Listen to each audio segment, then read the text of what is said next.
I believe we'll be starting with our technology leader,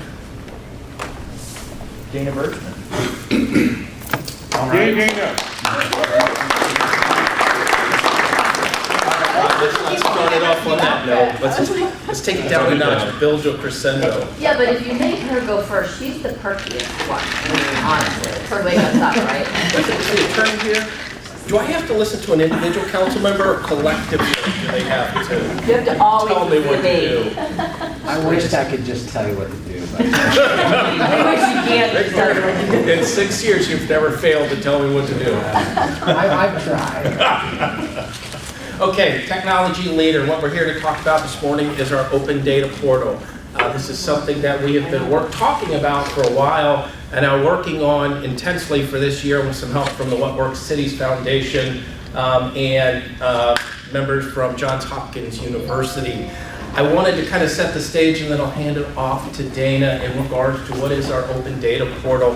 And really, at its simplest expression, it is an extension of the information that we collect and an extension of the Freedom of Information Act. As you know, federal and state laws around public information and the data that we have as part of our duties and service lines we deliver is the public's data, and it's their information. And so they have a right to access that information, and only under very limited circumstances for limited slices of information do we have the ability to keep that confidential. So what we're doing is really just taking the next step and providing greater accessibility to the information that our citizens already have a right to have access to.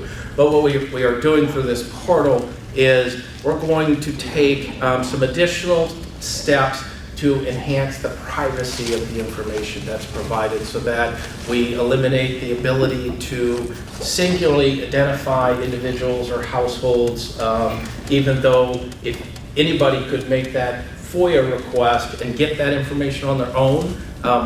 For the information we're going to release, we're going to provide a couple levels up of privacy so that we get the value of the analytics and the predictive analytics and the correlation between data sets that we'll achieve through this portal, but maintain some privacy for our residents and businesses. So with that, I'm going to hand it off to Dana, and her and Derek will take it the rest of the way.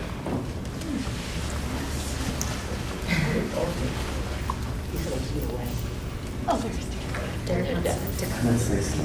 Yeah, he's not. Derek really is fake, yeah. We're gonna figure this out. Okay. All right. Thank you, Patrick. As Patrick mentioned, we have engaged with What Works Cities. We started our engagement with them back in February. Derek is here, Derek Konofowski. I don't know if you all know him, but he was supposed to be at Space Camp, but Hurricane Irma changed his plans, so instead he's here on his vacation. Thanks for rubbing it in. So we could not do this without Derek and his amazing talents and skills, and he runs our Spark App League, and I'm sure as you know, and I call him my data guru, data and technology analyst, but really a data guru. And so, and Vince is here. Vince was a huge part of getting our team up and running and our committee together, and this is really Vince's wheel well too. So we've got a great team working on this for us, but this really started, and it's kind of cool. Patrick met Michael Bloomberg back in February, went to the What Works Cities event in February in New York, but what was really interesting is Patrick's idea for creating our digital communications department in my position came from the work that he saw Michael Bloomberg doing in New York. So it was a very full circle moment when Patrick got to tell Mayor Bloomberg what he was doing here in Gilbert, Arizona.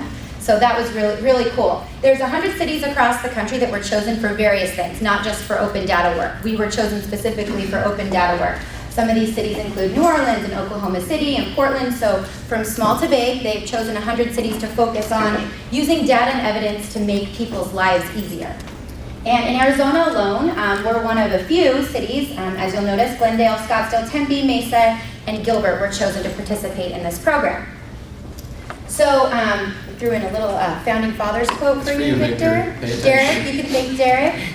But as Patrick mentioned, this is really an extension of our public records request. So we're going to take our data and make it useful in a new and different way on this open data portal. So instead of the traditional public records way that you would go about this. We're going to actually make the access, the engagement to our data easier through this portal.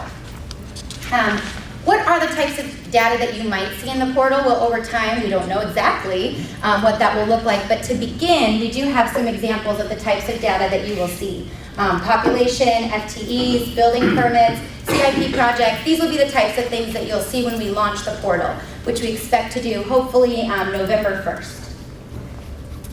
So to show you some examples of what our portal will look like, because it's not finished quite yet, Mark's team is working tirelessly, and we could not do any of this without them because they're the ones that are doing all the back-end work, getting the data ready for the portal. And this is really important. But this is what Scottsdale's looks like, and you can kind of get a sense of how they organize their portal and their data sets. Everything from pulling reports to itemized lists. Types of things, police incidents, water consumption by class, obviously public safety. Here's another example from Oakland, Michigan. There's Open Data Portal. And I'm going to talk to you in a bit how we're going to take ours a step further, which is the piece that I'm really excited about. And then what's really interesting to me is obviously the visualizations, the different types of things you'll be able to do, whether it's mapping or tabular data. You'll be able to use our portal to run reports and look at data in many different ways. And then a step beyond that, obviously the data is not useful unless we can start to make correlations with it and make decisions. And obviously the goal of all of this is to take the data to make decisions and choices that are going to improve our residents' and businesses' lives.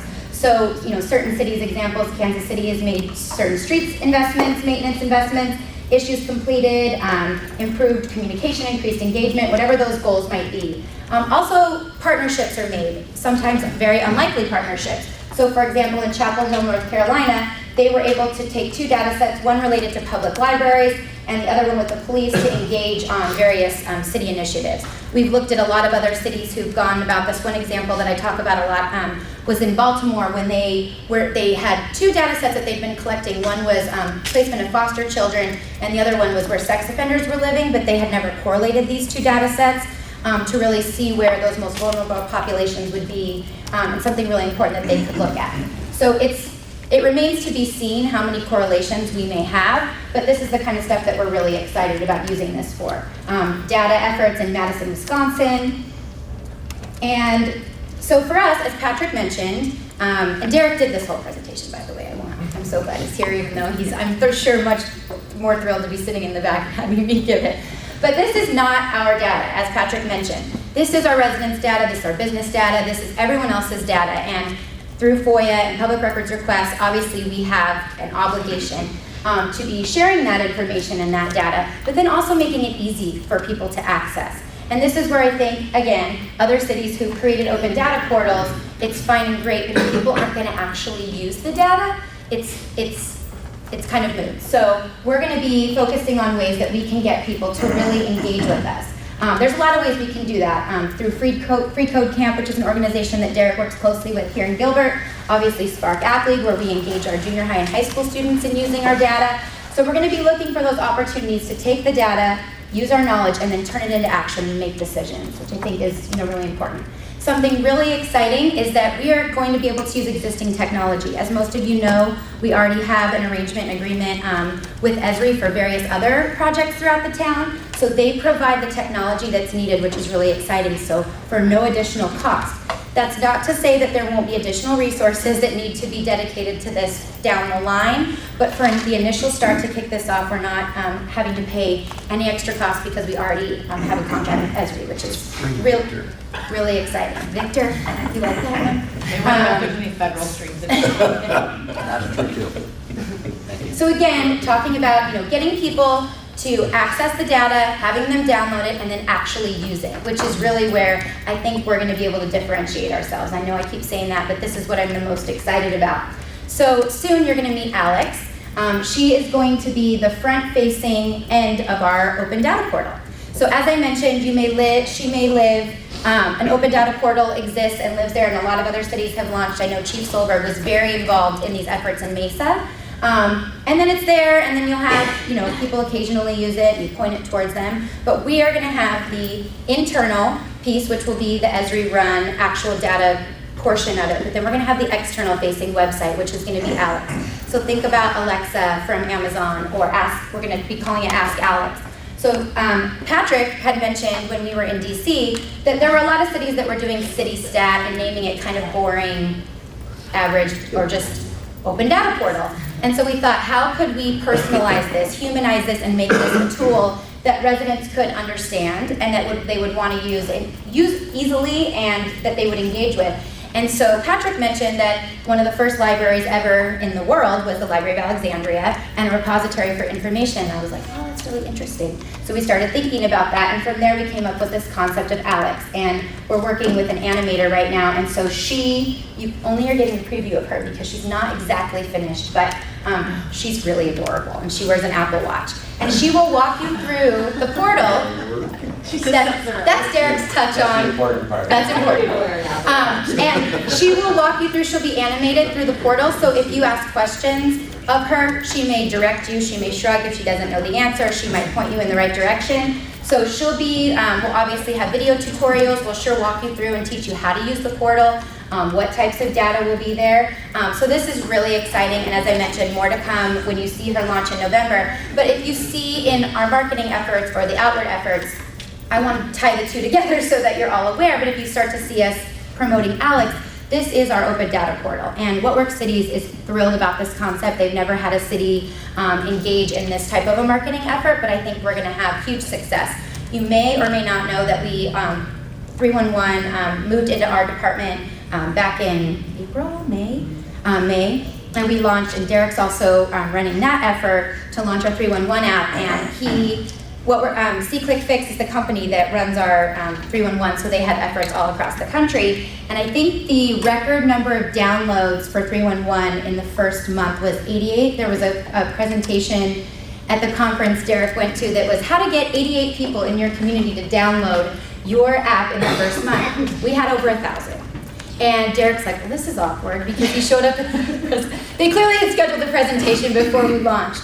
But that's because of the way we market. We're marketing an app online to people. They're marketing an app with flyers and in maybe the older traditional methods. So we have in Gilbert, as we know, a great opportunity here for our residents to engage with us online using this amazing tool that we're going to be providing for them. So that's really it from you. What we will be doing is bringing you back annually the list of data sets to council in front of you, so you can see the types of data sets that we will be releasing and through that year, and providing an update. Is there anything else that you want to mention on the website?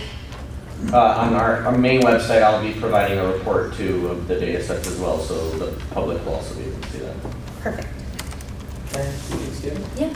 So, a couple aspects of this. By using Esri, which stands Victor, free, that also, a lot of the value that will come from this is geospatially mapping that data across the community, and as you overlay those data sets. Dana had given an example of a city that had correlated to around where sex offenders are living, but for us, the more data sets each year as we put more and more out there, we'll be able to, internally, we've been talking a lot about this and beginning to do it, but our residents are going to be able to take data sets and overlay them on top of one another. And so, Victor, we talk a lot, sorry to pick on you so much this morning.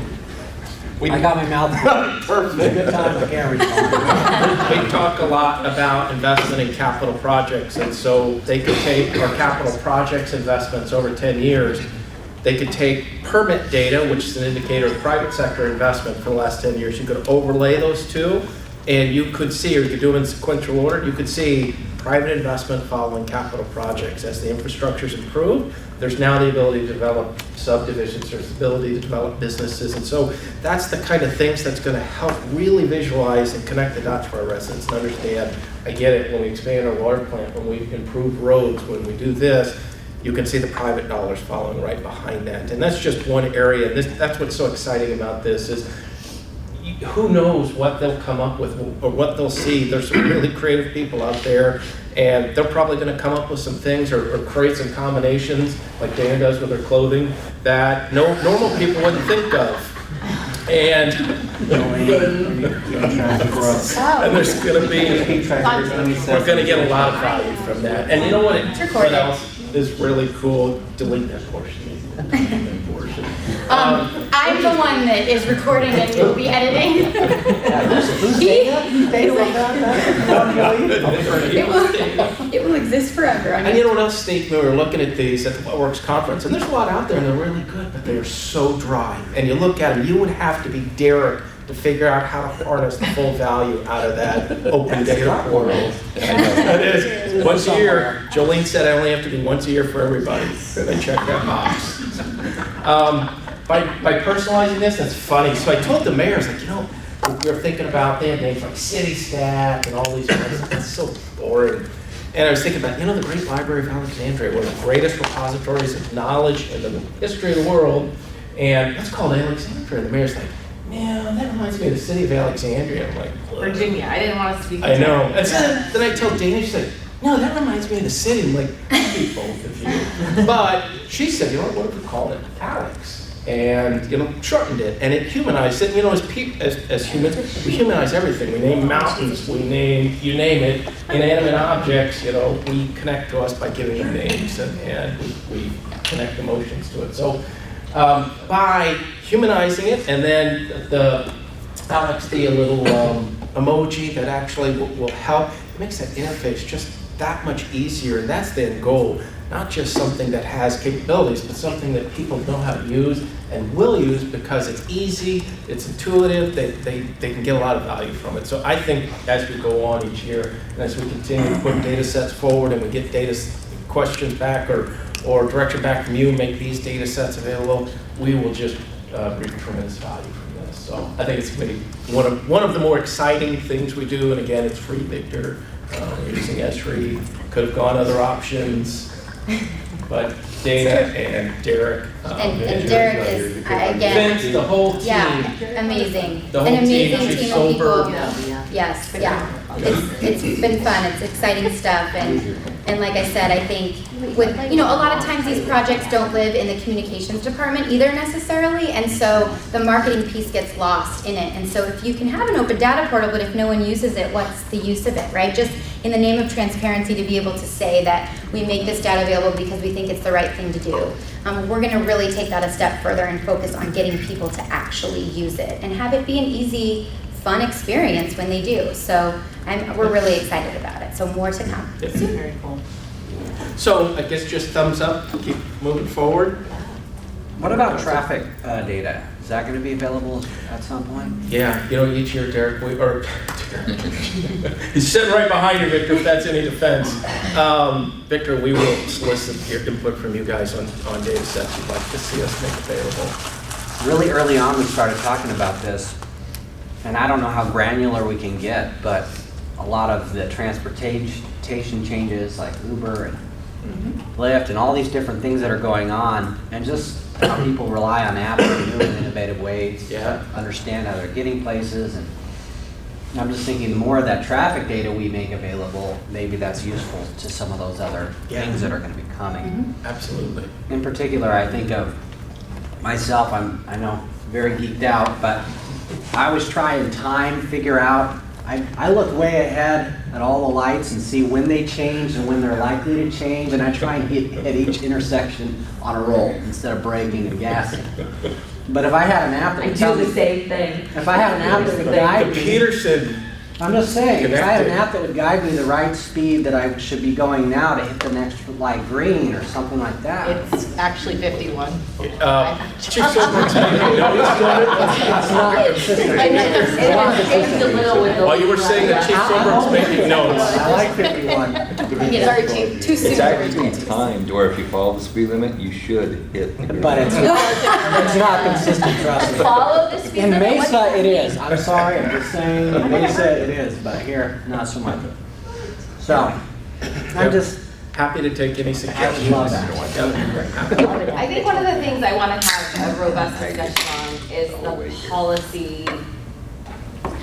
I mean, we've talked about what is personal information and what isn't. Yeah. A lot of that is going to be dictated by law, but there is some, I think, wiggle room in that I do think that our open data policy would need to follow along with that. Are we in development? Are we Yeah. working out the language of that? Yeah. Yeah, we've had a lot of conversations about that. And the federal and state statutes set the requirements for what is, can be kept private, and it's a pretty narrow slice of information. But what we're going to do, with everything we put out, even though you could make a FOIA request and get the full data set, what we're going to do is take it up several levels so that you can individually deduce an individual household, a person, based on information that's given. We will remove that data or make data only available by the block set so that we protect the anonymity of everyone. So you'll do zip codes instead of, or? For each data set, probably we've got a standing committee that will get together to review everything. So depending on what the data is and what's the best way to provide that anonymity, that's the standard we Like would crime apply. data will be 100 block. Got it. They played with it to where it'll kind of move it around, Yeah. so you can't zoom in and see exactly where it's at. It's even like when there's a fire and fire posts something on Twitter, it's the 3,000 block or Right, something. right. So you don't Right. know exactly which home is on fire. Yeah. Because everybody would go there to watch. Even though there's any number of apps that you can and people do download to see where sex offenders live or felons live, and they'll pick the mug shot, the charge, the conviction. We're not going to do that. We're going to make sure that this is useful information, but you can't identify individual homes, individuals, businesses, because that's not the goal of this. No, I on the assessor's website anyway. Just put in an address. I'm really excited to get to talk to you about compensation. And I want to acknowledge, I know that this has been an uncomfortable topic at times, maybe even painful. And that breaks my heart a little bit because I love it so much. And from the start of my career, I was drawn to compensation. And that's because it's this really beautiful intersection of economics and statistics and employee performance. And when you pull all those things together, you get this really beautiful picture. And the organization can use that as a really powerful tool. And best of all, it helps improve the quality of life for our employees. So today I'd like to briefly talk about our current situation, make a business case for making some changes, and then lay out a plan for moving forward. So hopefully you will come to love it almost as much as I do. Might take me a few more years. Well, you haven't seen the present yet.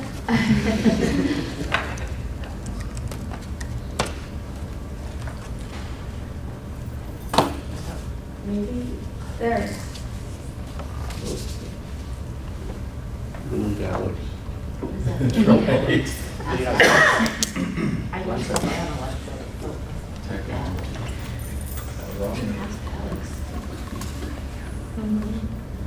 My kids are. I should have waited until this time to do my intro. There we are. Wait, no. No, it's, hold on, I gotta get back to it. Sorry. Everybody just talk amongst yourselves for a moment. So last night, we picked up an award. We picked up Most Admired Company. I brought magazines. Yay! Yes, and it was very cool when they introduced us. They said something a little bit stereotypical. They said, y'all, it's not just cows and hay anymore. And I was like, whatever. But then they said, and your mayor is, one of our most influential women. And I was like, yeah, that's so cool. And they mentioned the 311 app that's going so well. So we had a really great night. Very good night for Gilbert. Okay, cool. Current state. So I'm going to talk just really briefly about what we do currently. So right now we benchmark 13%. We have about 300 job titles, and that ends up being about 40 jobs. And so then the remaining 260 get tied to one of the benchmark jobs via a broad banded classification. So you may have dozens of jobs in a single classification. We then survey our 9 benchmark communities. They come back and we slot those into a pay grade based on the median for the responses of those 9 municipalities. And I understand every few years or so we do a full-blown comp study. This has resulted in a lot of frustration. This is the discomfort I talk about. Employees have reported there's kind of a black box feel. There's not a lot of data transparency. if a benchmark job gets priced inaccurately, that entire classification will suffer. Supervisors will talk about feeling that this is driving turnover because inaccurate pricing may have happened in some job titles. And employees in general have used the word unfair to describe it. So there are 5 reasons that are creating these feelings that it's not working. And so the first is the assumption that every job in a classification moves identically in the market. This is the intersection of economics into the equation. Spoiler alert, they don't move similarly in the market. I too am a fan of bread-related illustrations. Oh, no. Sorry. My loaf of bread is better than your loaf. This was supposed to be where I reached out to you and we were like buddies now. Forget it. So anyway, Keep trying. So economics. So in 2011, so a job is a basket of job skills, just like in economics, there are a basket of goods. So we may have put bread and 12 packs of water in that basket of goods. In 2011, they were very similarly priced. In 2016, water increased by 35%, and bread, it looks like, has stabilized, fortunately. And we can apply this directly to the labor market. So in 2011, admin assistants, customer service reps, they made about the same. And one might conclude, you know, those skills, there's a lot of overlap there. But in 2016, the price for admin assistants dropped. The invisible hand of the free market pulled that price down, and customer service reps saw an increase. So if we would have chosen customer service reps as our benchmark job, we'd be overpaying our admin assistants. Vice versa, if we had chosen admin assistants to be a benchmark, put customer service reps in the classification, then we would be underpaying and seeing a lot of turnover with our customer service reps. Secondly, one of the problems with the way we're currently doing it is that we classify things together based on similarities of titles. But you know, not all technicians necessarily have the same skill requirements. Our grade 216 is our technician job classification, job grade. And you'll see all our technicians listed there.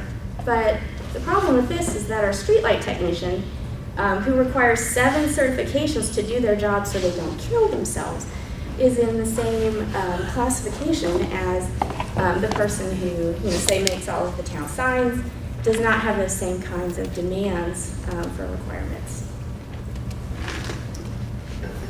Thirdly, we really need a way of comparing apples to apples in the current market, and sometimes our 9 benchmark cities provide inconsistent information. This is a recent adventure we had with the title of billing technician, and billing technicians, they upload data into software, and they ensure that our meter reading equipment is operating properly, and my picture is not loading very quickly. But if it did, it would show you that Scottsdale, or Surprise, I believe, sent us an applications analyst that priced out at about $70-something thousand a year. Chandler said, you know, we just don't have one of those. You can get just oh yes. So there's not always a great match in the community because we're Gilbert, we choose to do things a little more efficiently. Also, the classification itself, the system itself is structured in such a way that there's an 87% chance of error due to the small sample size. So this majority or minority of 40 employees, they have a chance at fair market value, but the majority of the rest of folks, they get an educated guess. And lastly, the problem with this approach is the assumption that you really need expensive consultants to have a great comp plan. You don't. So when I came on board, I brought with me 19 years of developing in-house compensation plans. So this is a topic I'm really familiar with, very comfortable with, and I have access to the same data that the consultants do.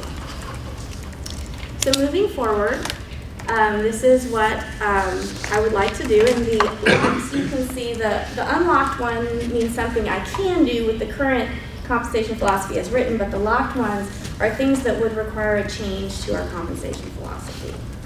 So I'd like to bring benchmarking in-house and establish fair, transparent practices and earn that employee confidence back. And like we talked about at the beginning, hopefully make everyone love compensation.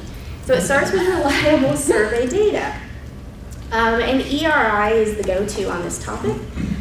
They work for the majority of Fortune 500s. Very transparent, very fast. Once we upload all of our job titles, we could take the pulse of the market every day if we wanted to. So it gives us a very market-driven approach.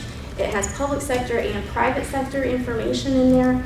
Quite affordable. It's $3,500 a year for a license. And we can do this in addition to keeping our finger on the pulse of our 9 benchmark cities. And we really do want to know what they're doing. Sometimes people may decide to price in a way to poach our folks, and I think there have been occasions where that has happened. Also, I'd like to shift from reliance on classifications to accurate job descriptions on a job title by job title basis. And this is to make sure when we go to the market, we're pricing job content to job content. And you can't do that unless you know what that is.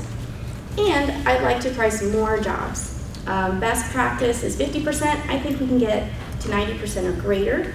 And I think that this would give employees a feeling of transparency. I could provide you with a report on your job title and tell you specifically what the market is telling us about how your job is moving in the market. And then this is the timeline for moving forward with council support. We're ready to go on job descriptions, and we could have all of this done before it's time to do compensation reviews in Q4. That is that. Any questions? And so I want to talk about first, just kind of overview. We're here to talk about communication with you, but the types of communication we do in the organization, we communicate with our mayor and council, we communicate to our staff, and then we communicate information to our citizens and businesses within Gilbert. Types of information, and this is not inclusive of everything, but the types of communication we do, things that are going to impact our citizens, like road closures or projects where we're going to be working on an intersection. Special events for Parks and Rec, our 5K runs, which occasionally impact our neighborhoods and your ability to get in and out of every exit. Project-specific, emergencies, community development, private sector development projects that are going to impact them, programs we do, official notifications, council meetings, study session items, all different kinds of information that we communicate to a variety of customers, both internal and external, on almost a daily basis. So for our mayor and council, how we communicate with you, we do a manager's monthly report, which we just started up in July, and that's what I've put before each of you. There's a lot of great information in there. We tried to keep it very concise so that it's the stuff you want to know and need to know, and if you'd really like to dive deeper than that, you can either follow with the director, department head directly, go to our website, but we wanted to make it relevant information so you'd actually look at it. And if there's anything in there that you'd like to see or that's not in there that you'd like to see in there, just let us know, and we'll find a way to incorporate that in there, because we really do want it to be responsive to you and your needs, so you're informed as you interact with our businesses and our citizens and are in the know. So we'll continually solicit your feedback on that so we can adjust it. We also do the manager's update that's on a variety of topics, and we try to keep those very short and on point with whatever the matter is, and then drive you to a website generally for more information if you'd like to know more about that topic. Those go out bi-weekly. We do a lot of one-on-one meetings. I know most of you I have a regular one-on-one meeting with every month, and we go through items of relevance, things, large projects that are coming up on council agendas or ongoing projects, kind of check-in points, and we also will do those as necessary and as needed depending on what's going on. Do a lot of phone calls, emails, occasionally texts for emergencies. We'll let you know, generally things like if SWAT's been activated, the kind of things that will hit the news. Not that we can always understand or predict what's going to hit the news, but generally if there's a SWAT event, a chance it could hit the news, and we want you to be aware of that. Or if there is flooding from a major rain event, or if there is a fatal vehicular collision within our community. We'll try to get those out to you right away. We've also got the council meetings. We communicate to you in great length and detail through our council communications for each item, as well as we'll put together, special presentations on topics or have staff members come to the mic and answer questions or go into more detail. We've got study sessions, and then we've got our retreats, and then we've got our Send Word Now, emergencies. Sherry Gibbons takes care of those for us, but you'll get those, and again, those are major events given emergencies within our community, and those will come to your email, voicemail, and your text to make sure that you have the greatest chance of getting those. For internal staff, we do the manager's update again. Sometimes the topics that are done are topics directed to our employees, and so through the same method, it's short, it's to the point, we try to hit the high points of the information and then drive you to individuals or drive you to the website if you'd like more information. We do a ton of in-person meetings in a variety of different ways, whether it's your annual performance review or developmental meetings during the year to talk about your performance, talk about your development, as well as on specific projects, initiatives, programs. We also do email, phone call. I wouldn't say we text amongst our employees much, but we communicate with them through the appropriate channel as much as we can, given the nature of the issue and how responsive we need them to be. We've got SB Admin and our intranet. We post a lot of information, and HR, Kristen Drew and company post a lot of information on there about benefits, about training opportunities, about upcoming performance evaluations and things they need to do, a wellness program. So a lot of information for our employees for our intranet site. And then we've got... Just a quick comment on intranet. As a council, we cannot access the intranet unless we are In the building. in the building. So any intranet link that we get, is that how you guys are? Yeah. Your All of phones and us. stuff? Yeah, Everybody? they are. Unless you're VPN'd in. It's or with something. the Yeah, like if you communications open on for your like phone. who's coming and Yeah. going, can't see anything. Any employment, the stuff that Kristen sends out, can't see any of it. So we just get an email that's basically useless. It's just, some of it's blank, Internet it'll have a update. picture with a question mark in the middle of it, but we can't access any of that. All of us. Yeah, so at the very end, I'm gonna Okay. ask, what do you want to see more of? Yeah, What do you I wrote want it to- down and she leaned over to ask me as I was writing. Yep. Can you access intranet? So I will say that as much as I thought that was gonna be important for me for over 6 years, it really hasn't been important for me to be in the operational components of that, because I trust you and your team, executives, to do all the things. I wanted to stay at the policy level, so again, it just, for me, it wasn't a need to have that level of access. Okay. If I needed it, I would just get onto our system in the office and so forth, so. Okay. Thank you, Eddie. So executive team meetings, we do those weekly on Tuesdays, cover a variety of topics. Again, projects that are of importance and timeliness, special initiatives, upcoming special events, review the council meeting agenda. We do some developmental opportunities through those. We have second in command meetings. That's something new to the organization that was started probably about 4.5 years ago.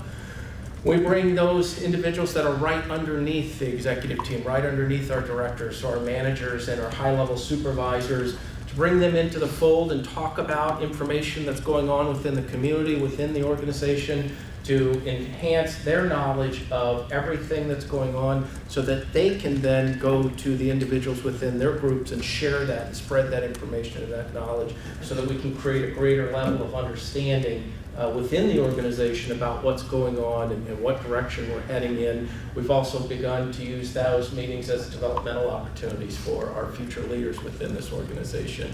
And then supervisor meetings are something that is new as well. Started at the same time or just after the second in commands, and that would be the next level down from our second in commands. And those are many of our frontline supervisors organization-wide across all the departments, and with the same stated goal of providing information and knowledge so that they can understand to a much greater degree what we're doing and why we're doing it, so that they can share that with the employees within their work groups, so that we can reach the very lowest levels of the organization with the knowledge that they need to do to understand this organization and expectations for them.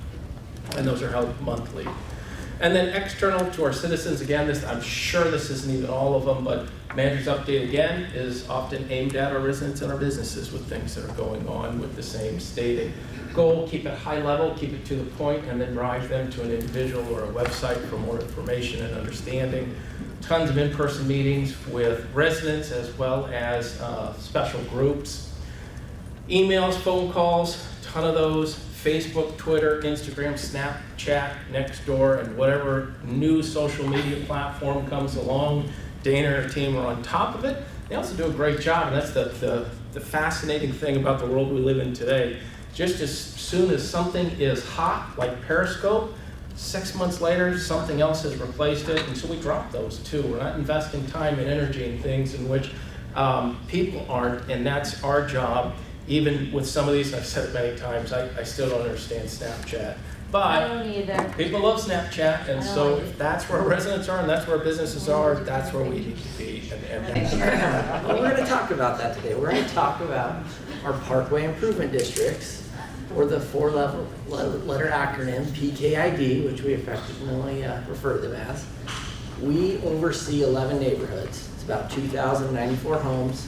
As a town, we oversee their administration and their maintenance, irrigation, things like that.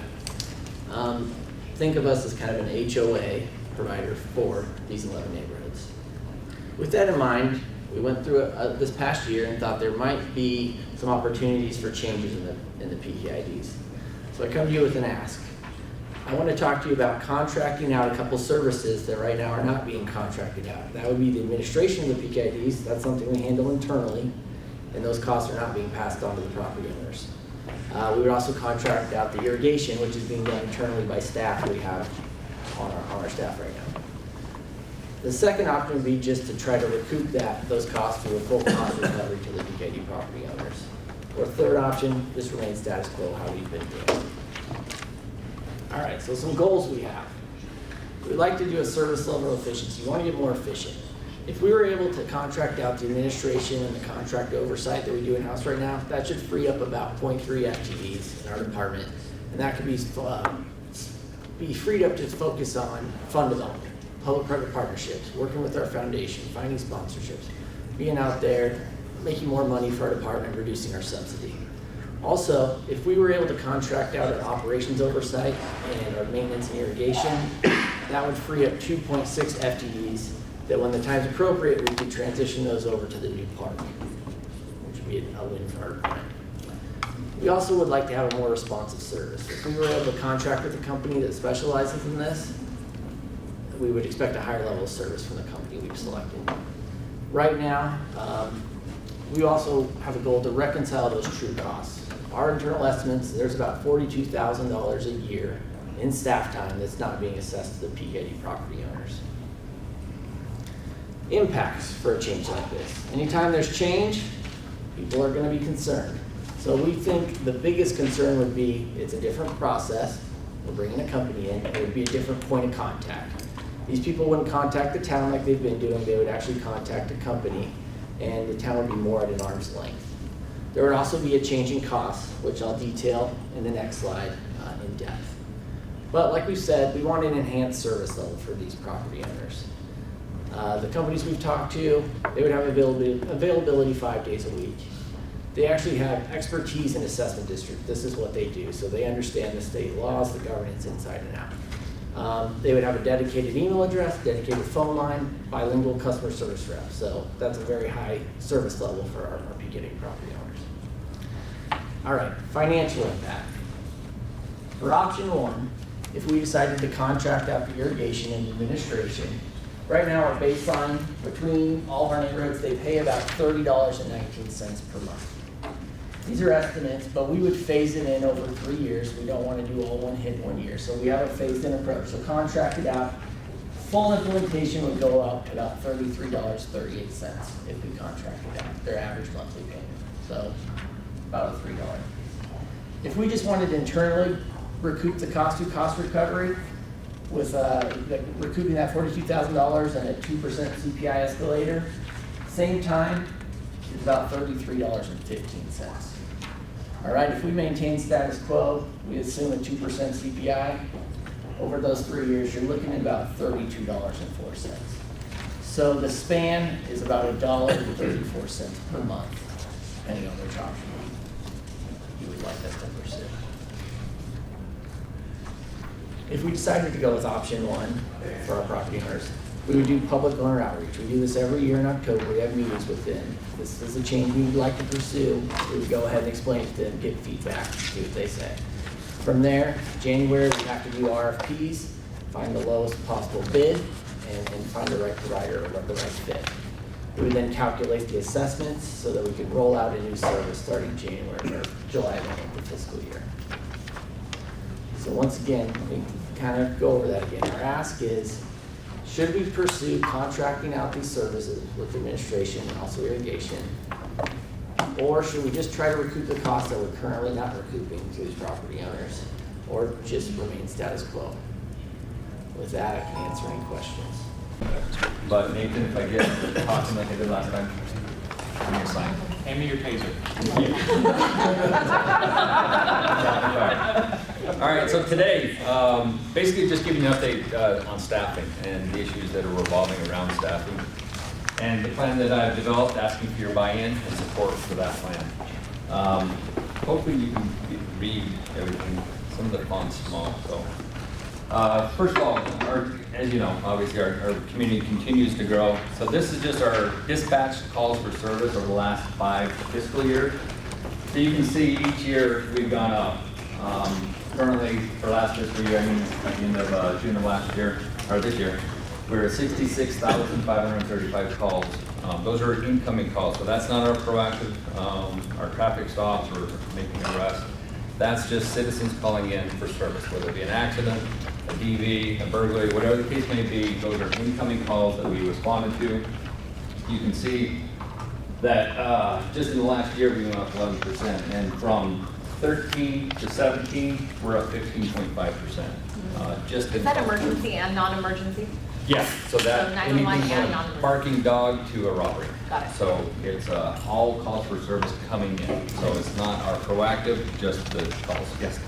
If we put our population changes in that same time period. I was trying to find it last How would night they and I couldn't compare? find every year, so I didn't overlay. I mean, it. they're not gonna map, I'm sure. We didn't have You're gonna have that 11% in. right. You're gonna have an increase, but I'm not sure how much that percentage. But you know, we have a population that's growing in age, right? Families have, adolescents to teenagers and so forth, and maybe the teenagers decide to do things on their own. So even though we may have the same number of population, behaviors will change as the age. I'm just curious, because there's gonna be some correlation there as Yeah. well, but I Yep. don't know how strong it Yeah, so I was is. trying to find it last night, but there will be, obviously, the more people you have, the more calls you can end up Okay. having. And Chief, this would not also include a traffic stop, so an officer's driving down. sees Correct, speed correct. limits. So this is not proactive time, Right. this is just dispatch. So this is what's incoming, the demand from the community, not our proactive. That is a lot more. Yeah, so there's a lot of additional stuff that's not represented in this, that's keeping our officers busy. All right. A lot of questions on You're not slide gonna one. get So I think, as you look at these statistics, there's no doubt, I think for us on the council, we've made some decisions as it relates to the downtown, with the amount of new operators and different types of products. And there's obviously, more alcohol downtown. We'd love to get some down the road, what that increase as it specifically relates to maybe, disorderly conduct or whatever that may be. And we've been giving you the manager's monthly report snapshots of the Heritage District. I haven't compared that area to others to see if that's out of the norm. Some of the calls obviously will be for your fights and your discount that aren't EV related. But we can continue to track that. And that's, as we continue to get a lot of area to grow here. And so it will need a resource directed just for that. Right now we're doing that, but we're borrowing in order to do that. So trying to keep best in class in the town, we've got to meet the needs of the community. And so those demand the community to grow. So overview of what we're going to talk about today is our current staffing, the hiring challenges that come with that, and the hiring demand. my short-term solutions, and then some additional staffing needs to get us over this hump, and then the long-term solutions as well. So our current staffing, so I'll show you sworn, then I'll show you civilian. Just in sworn, we have 253 budget positions. You can see on the slide, here's my number count. I have 210 that are actually deployable. I currently have, and this is as of last Monday, I have 22 that are vacant, 12 that are in training, in a combination of in the academy or in FTO, and then 9 that are undeployable, either in military, admin leave, FMLA, whatnot. They are not currently available to work their normal assigned duty. So out of that, 83% of my sworn are actually doing the job, and then 9% are vacant. And that's very similar to what we're seeing on the civilian side. Once again, 83% are actually filled. I got a higher vacancy rate. I got 16% of my civilian positions are vacant. So that's a big number. The majority in civilian, 10 out of the 21 are in dispatch. So my dispatch manager, I've got, we just hired one supervisor, but I have another supervisor vacancy, and then 911 and dispatch. So that's a big piece of it. Can you go back one again? I'm sorry. Yep. Sworn? 9% vacant, okay. Yep. And so, well, that's 22% are vacant. I don't have anyone in those positions, but add in, that's another 12 that are in training. And so you'll see here in a second, out of those 12, I've got 3 that will be done next month. I've got 2 in November, and then 1 in December that are going to be done with training. So I've got about 5 or 6 in the next 3 months will be free. And so that'll go up to 213, 215 deployable, and my training will come down. But what I'm getting at is I've basically got 34 positions that are either vacant or I'm anywhere from 3 to 10 months out until I have that person available. Almost 20% of the workforce. Yeah, yeah, it's a big number.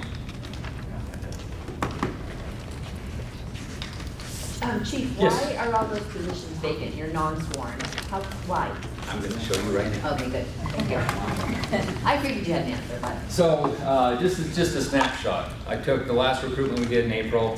We currently have our, the police officer recruit and lateral position open now. It closes next week, so if you know any good applicants, please have them apply.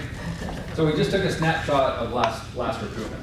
We had 700 people apply. Of those, 643 made the minimum cut. HR goes through, when they go through NeoGov, anything that are automatic disqualifiers, they'll get knocked out. 643 get invited to actually participate in the testing process. Only 425 actually registered to test, and that's normal. I saw that in Mesa, so that's a normal ratio. So out of those 425 that actually said, yes, I want to participate in your test, only 301 actually showed up.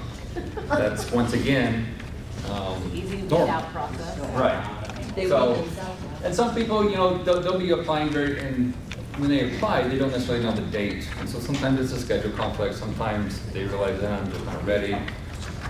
So there's varying factors. So out of those 301 that said, that showed up to take the test, 263 passed. Of those 263 that passed, only 221 showed up for the physical fitness test. Of those who showed up for the test, 187 actually passed the physical fitness test. Thankfully, all of them continued and actually sat down for the interview. Out of those 187, 125 made the eligibility list. So you can see 18% of my initial applicant pool, only 18% actually made it to the final goal. Now the other kicker is this. Out of that 125 that made the list, on average, 1 out of 10 will actually be hired. So getting to these next slides, there's a lot of work that goes in that knocks those people out. Okay. So next slide is the process. So you can see timeline, just for the hiring process, we're looking at 17 weeks. Once they're hired to start the academy, I'm looking at another 40 weeks, so 8.5 months. So it's a long process.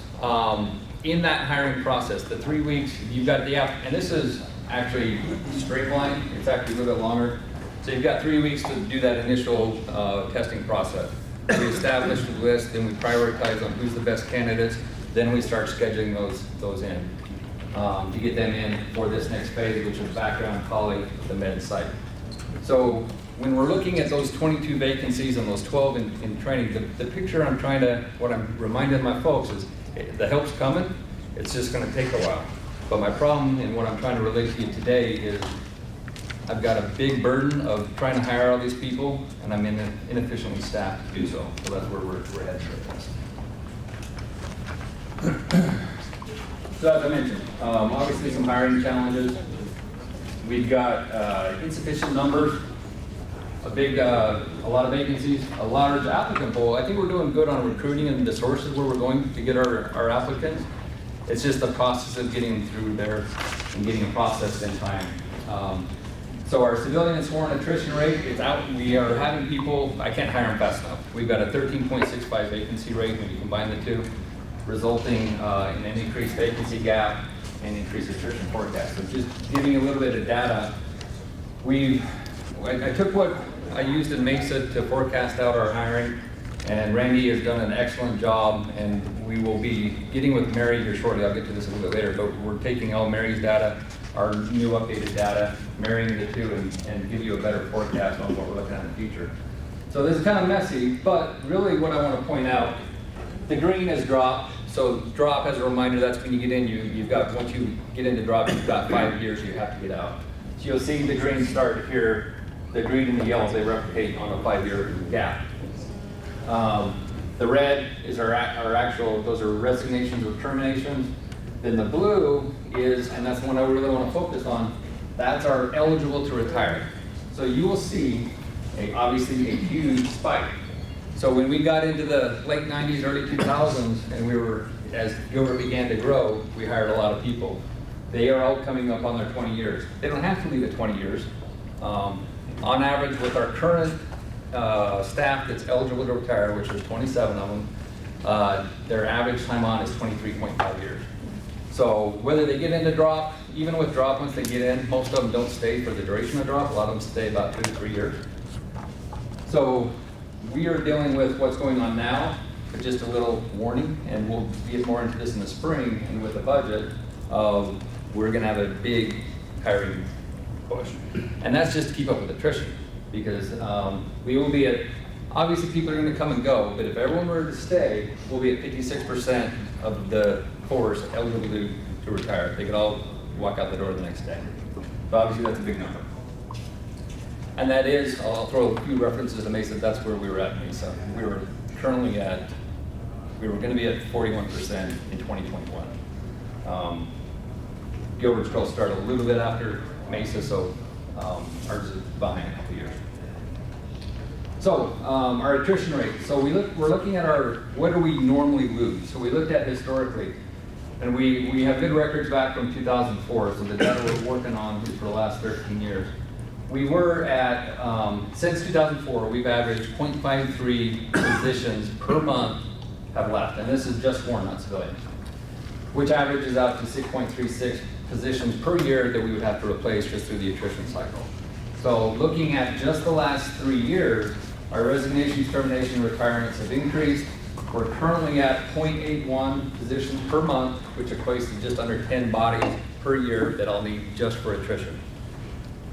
Now, just since I've been here, when I started in June, I was at 0.78. So we've gone up 3.8% just since I've been here on our attrition rate. And so it's going to continue that process as we continue. And that's not a reflection of your leadership. No.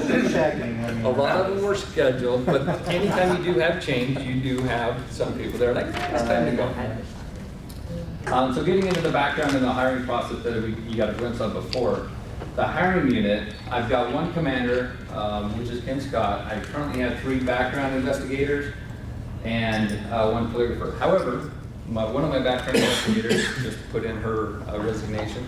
We knew she was going to leave. She's moving back to Tennessee. So she will be gone in about 3 weeks. And then my polygrapher retired last week. So I've got a couple vacancies, and that's just going to compound the problem. Can you contract that out? You can temporarily. That's the next slide. Sorry. Well, Excited ahead of about your him. process. So the process, just to explain what that group does. They're the ones who are doing that first, the application, the written, the physical interviews, the interviews. But then, and this is where the backlog really is in doing the background interviews. We bring them in, we do the interview, assuming they pass, then they move on. We'll try to get into the poly right away. while we're getting that schedule, they start sending out the criminal history checks. So if we have a 21-year-old that's lived in Gilbert the whole time, it's really easy to do it the background. But if we got someone in the military that they're 30, 40 years old, they lived overseas in a bunch of different places, everywhere you live, we do a criminal history check. So we will check the county, state, and local, everywhere you live, and try to make sure, because even we run an arrest record, that'll tell us whether you're arrested and or convicted. But you may have been a suspect in something, but you were never charged. And we won't get that unless we contact the local agencies. So that's why we contact the locals, to make sure we're not missing anything. You know, I think we missed that process with Patrick. We didn't follow him in all his. We can always go back. All those records were I'm not expunged. sure our entire council would pass that, so I don't think we can. And then we go in for the Never locals. convicted. We go and talk to the neighbors. You know, does this person have loud parties? Are they always, you know, are there issues at home that we're just not aware of? And then the work and the personal references. A lot of times we don't get responses on some of these. Some of the agencies, if we're too busy, we're not going to respond. We understand that. We get as much as we can. We try checking with them 2 or 3 times, but at some point we got to move the file on. Chief, Yes. going back to the other slide, so assuming those 5 positions were all there, how many cases can they process? So they average about 12 to 14 at a given at a time, and they'll finish about 3 to 4 a month. 3 to 4 months. Sometimes 5. Depends on the file. Now, you may have one where they come in for the interview and we're done. But on average, you know, to complete a file is about 10 to 12 weeks for them to complete their process. And they usually have anywhere from 10, 12, 13, 14, depending on where we're at. And they're not just doing sworn. So that number includes sworn and civilian. But in addition to doing the sworn, we're trying to hire all our civilians as well. So civilians get the same process, sorry. Yeah, within PD, yeah. Yeah, so usually they're a little bit easier, Yeah. but it's still the same process. So time-wise, it's still about the same. So if you go back to, not that you have to, but when you talked about the police officer recruitment and you've got 125, out of the 700, you've got 125, how long does it take that team to get them through the rest of the process? The whole 125, I can tell you we still got about 60 left. We've only gotten to half in the last 6 months. Wow. So they, What's the dropout rate, Chief? So over 6 months, how many do you lose in that 125? in the hiring process or once we hire them? Other agencies, you know, because running through multiple You know, processes. I'm not sure what our numbers are. I know, and that's something that when you're slow on this, you're focusing on 1 or 2 or 3 that you're really trying to focus on. And so we make sure that we let them know if you, one, we know in the get-go from the start, whether they're in the process with somebody else, and that will sometimes expedite things. But if they're gonna get an offer, we ask them to let us know so we can try to make sure if we really want them, we'll beat them to the punch, and whether we bring them in as a pre-hire or whatnot. But not having additional investigators to have multiple files. One concern I have is I get a file and yes, they passed, but what I'm used to is I've got 10 files and I can pick the best 2 out of those 10 that are eligible. And we're not at that level because we're not processing those files quick enough and getting into that competition part where I can, who's my best, who's gonna get snatched by others. And I can tell you in Mesa, we had a lot of people that were eligible, but they weren't the best. I'm just done with my ringer to move on. That's a 10-minute warning. But that's where, you know, we saw, in Mesa, we saw a lot of other agencies picking up the people that, yes, they were hireable, but we didn't think they were the highest quality. And so that's why I want to make sure in Gilbert that we are getting the best available out of that applicant pool. And as we continue to grow, that's going to spike the interest and the applications to our department. But we got to be able to process them because otherwise they're like, well, I don't want to sit on your list for a year when I can go get hired by Mesa or Gilbert or excuse me, Phoenix or Tempe or somebody else, because everyone's hiring right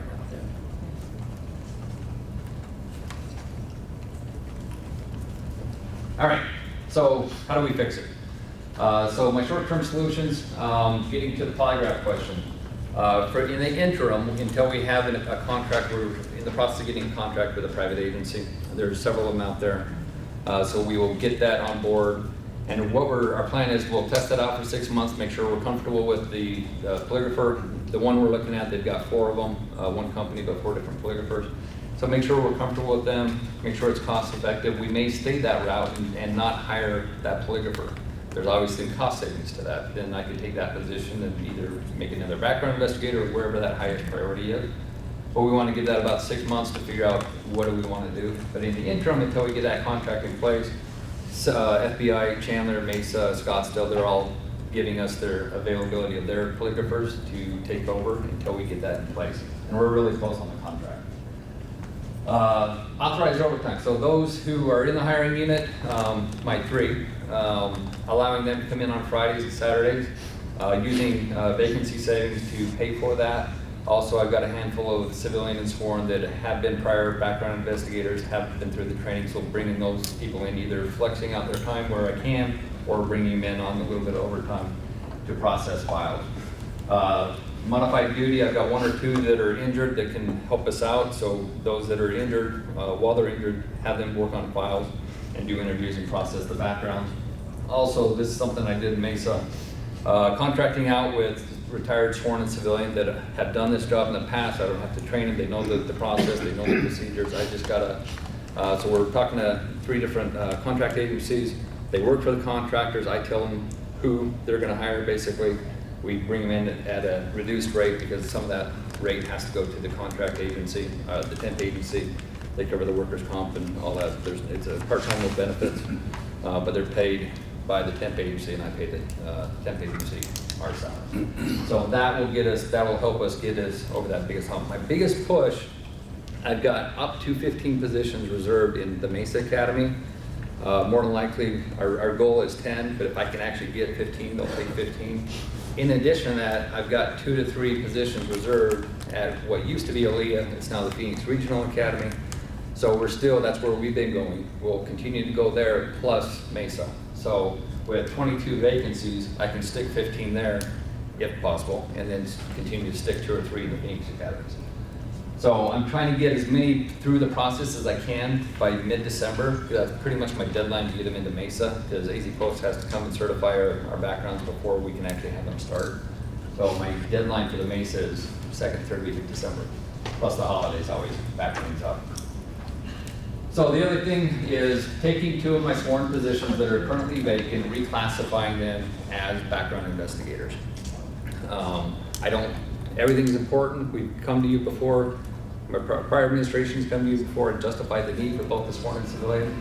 Everything is important. We need them all. However, in this crunch, the best way for me to do it is to take those 2 sworn positions, reclassify them as hiring background investigators, and increase my workforce. And thank you, Leah, for my little animations. She's good at that. I'm not. So I go from 2, convert those into background investigators, which gives me a force of 5. The other thing, I think I missed it on the other thing. Or is it next? Yeah, so this is next. So the other thing is recruiting team. This is something we did in Mesa. Basically, I take civilian and sworn in their existing positions, and in addition to those jobs, I have a recruiting team. They're the ones I take to my recruiting events, farmers market, military, wherever we're going for recruiting. They will hit that, but also they're trained in the background process. So when we do that 3-week push, I can get more people in there, process more files more quickly, and then once we get past that initial rush, then in addition to their normal duties, we can schedule them to come in a day, a week, or they can do it during their normal assignments and work on background files. So that'll be an ongoing process where this recruiting team will help hiring in addition to these additional bodies. So, additional staffing and leadership. Since I've been here 3 months, in that time, I've had Commander Bryce. Really, I've treated him as an assistant chief. My goal was to move him back. Am I good on time, Nathan? Got 5. Okay. My plan was to move him back last week to his commander role. When I started looking at everything I have him doing and everything I've got on my list that we need to do, it just wasn't going to be an efficient way. So I've kept him in that role to where he's technically not assigned a division. I'm keeping him in that assistant chief type of a role. And so that's my next ask, is basically adding an assistant chief. This is currently how we are structured. And you're not going to see a huge difference other than the difference of the assistant chief being in between. But you can see in patrol, I have a commander over 151 sworn and 12 civilian. So that's 163 people under one person. That's a lot. Now, eventually, that will need to be split out, but right now, that's not our highest need. In CID, they've got roughly 62 and a half total positions. Special ops, they've got 57, and then support services, right now, it's all civilian, and that's 71. Professional staff. CID? Sorry. Sorry. CID? Criminal Investigations Division. So pretty much most of our detectives. Special ops is going to be your SWAT, our CST team, the downtown team.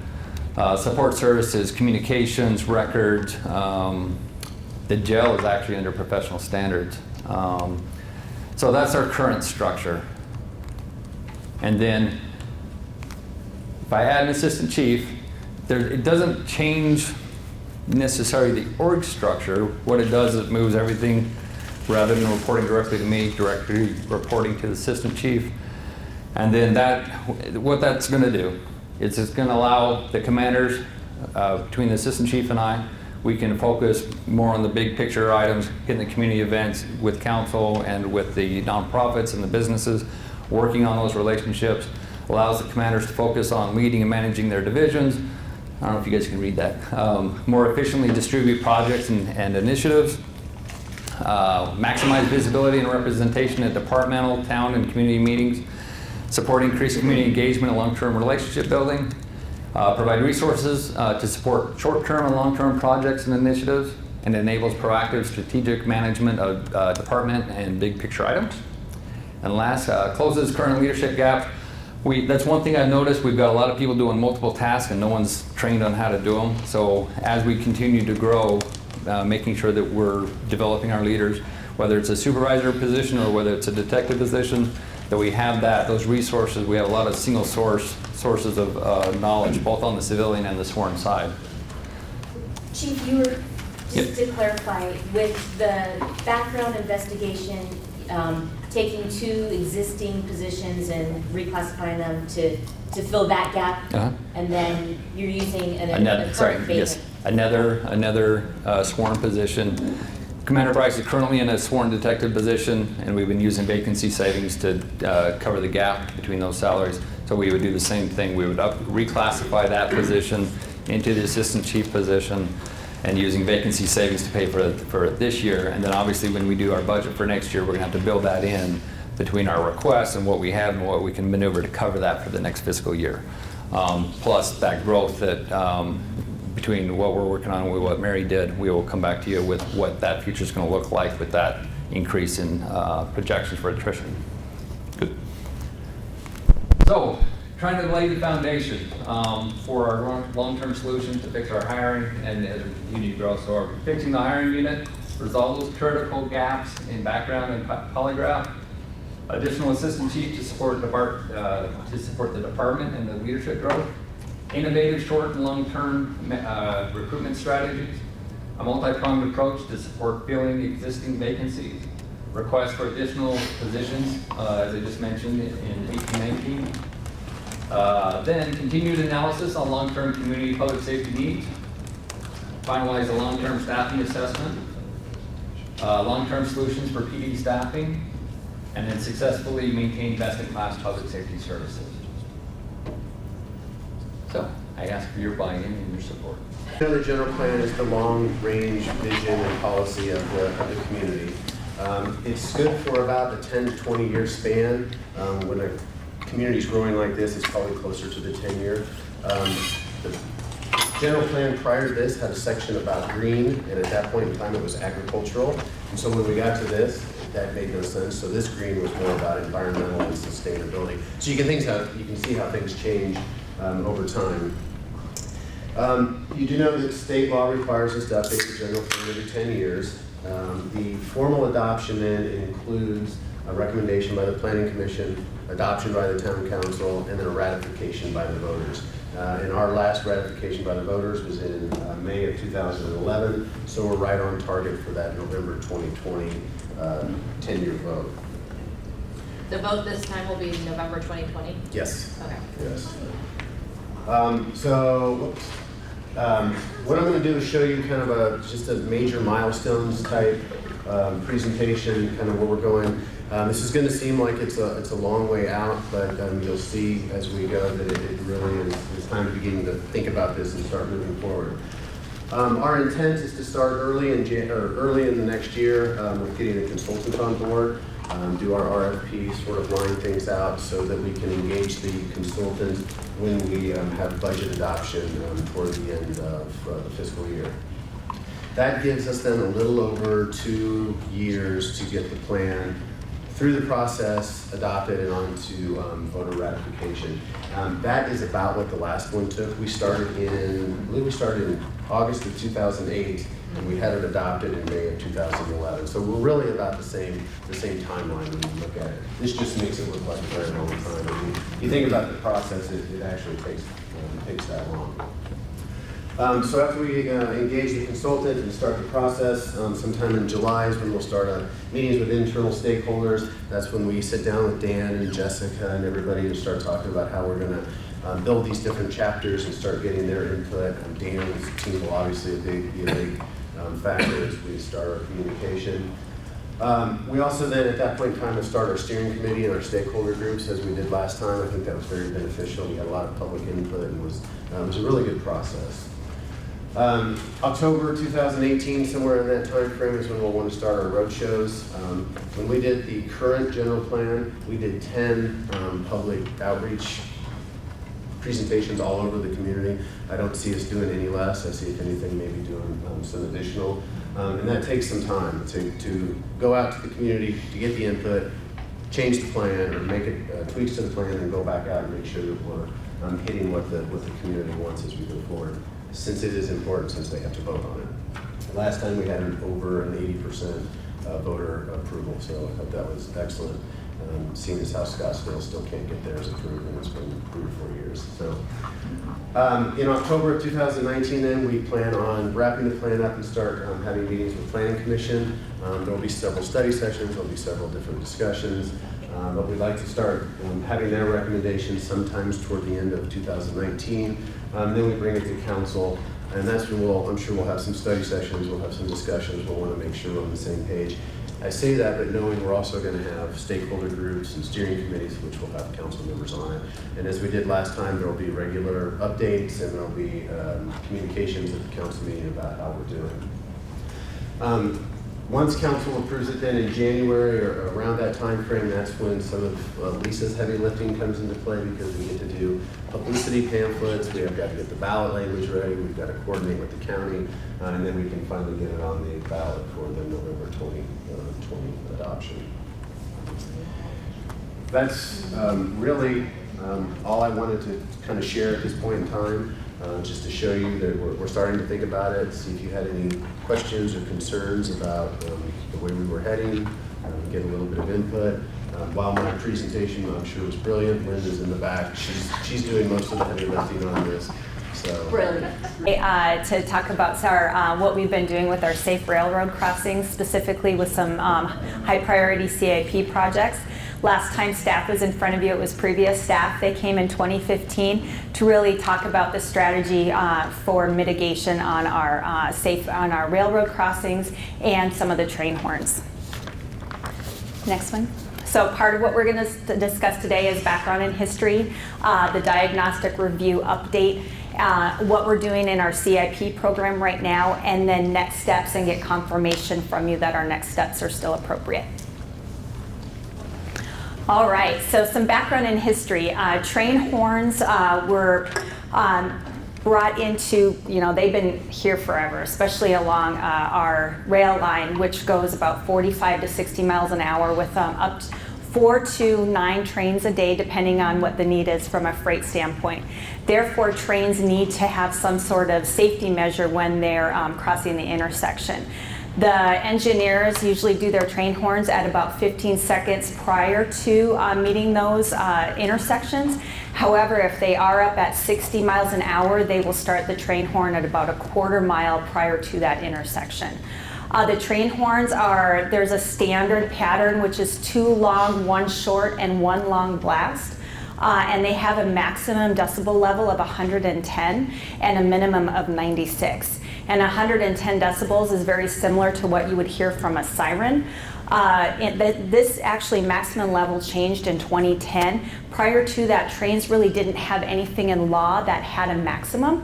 So there was a lot of complaints prior to 2010, and you see back in some of the blog posts and stuff that they were getting upwards of 120 decibels, which is really at a level that people just cannot handle.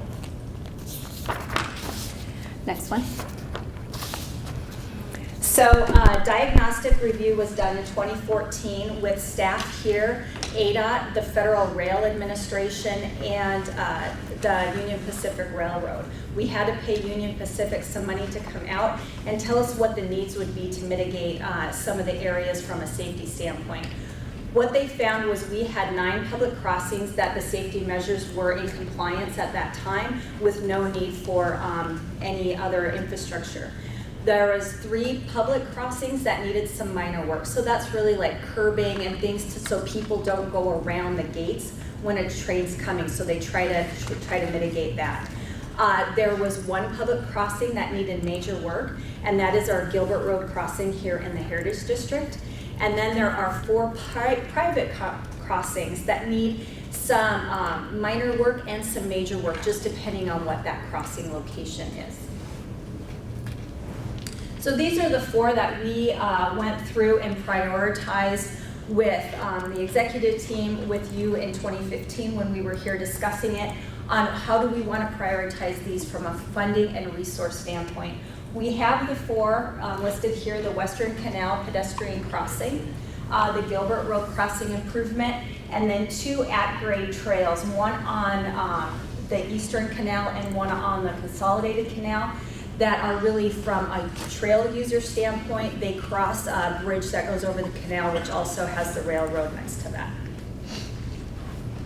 So we're going to talk about some of the CIP projects and where we're at with this. We have right now the Western Canal pedestrian crossing, which is under design. We anticipate that going to construction in fiscal year 19 at a cost of about $3.5 million. Next one is our Gilbert Road Railroad crossing improvement. That one right now is just at the initial stages. We're actually getting scope and fee and contract negotiations with the design engineer, but we're estimating that right now at about $1.5 million to upgrade that crossing. Then we have our 2 at-grade trail crossings. These 2 have not been programmed. These 2 are somewhat complicated with the partnerships that we have to work with. Union Pacific typically does not allow at-grade crossings, and so this is one of those that we're still trying to study a little bit more before we start having deeper conversations with Union Pacific.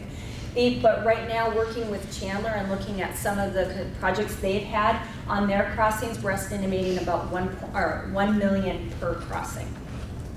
And then the private crossings, Union Pacific gave us some estimates on what's typical for those crossings, and they're usually about $100,000 per crossing, depending on what the need is.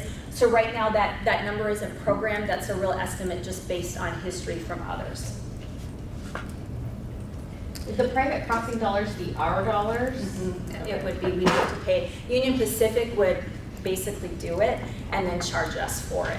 And talking with Chandler on some of their other ones that they've dealt with, they anticipated if they were going to do it, that was about, pretty inexpensive, maybe $75,000 or whatnot. But they just got some estimates back from Union Pacific, and now Union Pacific is asking for about $200,000. And unfortunately, when with talking with them, it's difficult to pin Union Pacific down, and you can't always control their costs, so these are all estimates and subject to change depending on how we proceed with those. So from the priority standpoint, when we worked with everyone in 2015, we really looked at, how are we going to prioritize these?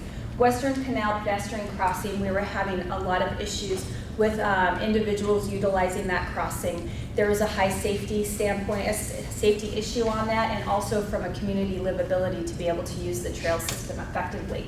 So that one ranked high in our CIP. The second one was the Gilbert Road Railroad crossing, which is truly a safety. Right now, we have connectivity on the sidewalks and all that, but now we need to upgrade it from a safety standpoint. That one was complicated and fell in as number 2 because of all the priorities and all the projects that are going on in the Heritage District. We wanted to make sure that we were programming it effectively, being that there's going to be water line work and some other work, and then the impacts to our district in total. And then the other 2 trail crossings, from a mitigation standpoint, they both come with safety and community livability, because if we do allow passage at those, we want to make sure that our trail users do understand that there are trains coming, but we also want them to utilize our trail system. And then the minor work is really from a community livability, if we, from a mitigation standpoint, as we mitigate our train horns. So these are our next steps that we wanted to confirm with you. We continue to work with our partners, and I just want to say, over the past couple years working with Union Pacific, our relationship is really strong. They sit at the table with us on numerous projects. They are very open, and we've had, working on the Western Canal Bridge right now, they are just, we could call them right now and they will respond within 24 hours if we have needs from our design consultant. The relationship is just really, it's really great right now. SRP is always a wonderful partner, and we're always talking to them on strategies and how we can be effective in this. So right now we're executing our projects in the CIP. The pedestrian bridge again is FY19 for construction. The Gilbert Road crossing, we're anticipating FY19, but that one's going to have some more complications with Union Pacific because we have to get easements from them, and that is a longer process than typical that we would have with them. So right now, FY19 is our conservative approach of that construction. So what we're requesting is coming back to you and giving you another update. Our projects hopefully will be, our big projects will be complete by FY20. We'd like to come back to you, give you an update on that. Next steps, we have to do another diagnostic review once we have all of these complete with Union Pacific to still make sure that our safety improvements are where they need to be to mitigate our train horns, and then get further direction from you at that time. To give you a brief update on the water quality status after our recent exceedances this summer.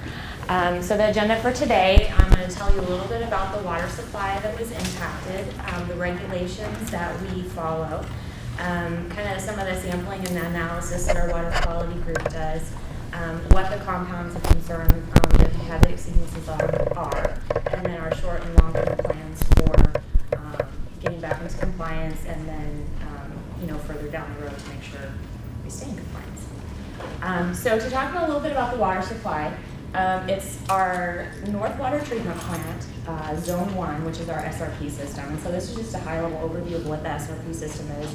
A series of reservoirs kind of coming from eastern Arizona, Salt and Verde rivers. And then there's multiple canals, I can't use the pointer, right here that feed multiple different municipalities. And as we know, Tempe also had an exceedance this summer from the similar supplies. And speaking with some of the other municipalities, they're also seeing some additional challenges in the water coming into their plants to treat that's coming out of the system. So are you recommending that I shouldn't go boating at Canyon Lake as often as I do? Is that what I'm hearing? Go more. Messing up our water. Go more. Snorkeling? I don't know if the boats are Okay, just the check. issue. And then this is the North Water Treatment Plant and the canal over on the right side of the screen. That's the SRP canal, the Eastern Canal, where we get our water from to serve this plant. So the regulations that we follow are set by the Safe Drinking Water Act through the EPA. And so our group does both compliance and non-compliance sampling and analysis. And the compliance sampling are the ones that we have to do as part of the drinking water regulations. And the non-compliance are what we call process control that we do throughout the plant, throughout the system, just to monitor water quality, make sure the plant's operating effectively, and just monitoring how we could do things, if we could make improvements to efficiencies. And so our laboratory at the treatment plant is state certified, and so most of these analyses we do in-house, and we do over 50,000 analyses a year on multiple different components. And there are a few that we still send out to outside labs because they only need to get sampled for and analyzed like every 3 to 9 years, depending on the compound. And so we don't go through the process of certifying ourselves for that because it's not cost effective. So just to kind of give you a high level of or a little more detail on what we sample for, we do BACT, we do metals, we do total organic carbon, we do turbidity, pH, conductivity, fluoride, arsenic, nitrates, all these. And you can see over time, we wanted to add analyses to what we can do in-house to be able to monitor the water quality to provide the highest level we can to residents. For example, this past summer, we got certified to do all of our lead and copper sampling through the state. So we're trying to kind of add on to that as we go along. So the items that we're looking at right now that we're concerned about are TOC, which is total organic carbon, which is a precursor to the contaminants that we have the exceedances on, and then TTHMs, which are not on that list because we're not certified for them, but we do. We just recently got the ability to do those. So TTHMs are just a class of compounds that are formed when chlorine reacts with organic matter in the water. And compliance for TTHMs is based on a running annual average. So we sample quarterly, and the last 4 samples that we did are all averaged together. And the limit for those is 80 parts per billion.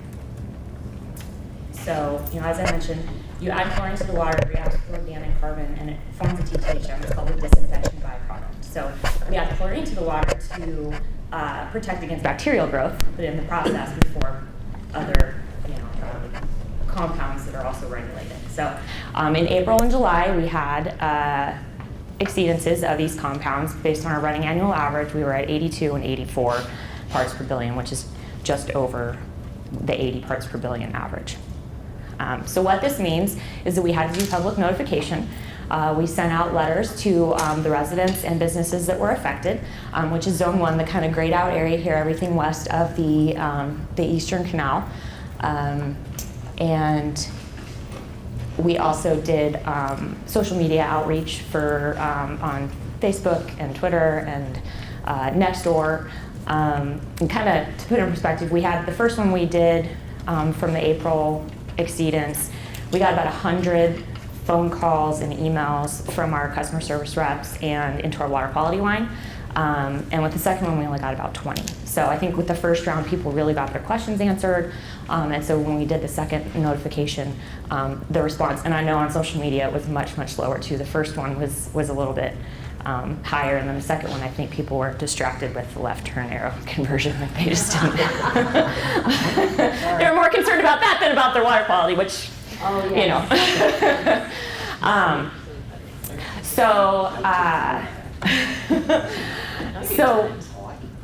So with these, what this means, TTHMs, it's not an emergency. The water is safe to drink.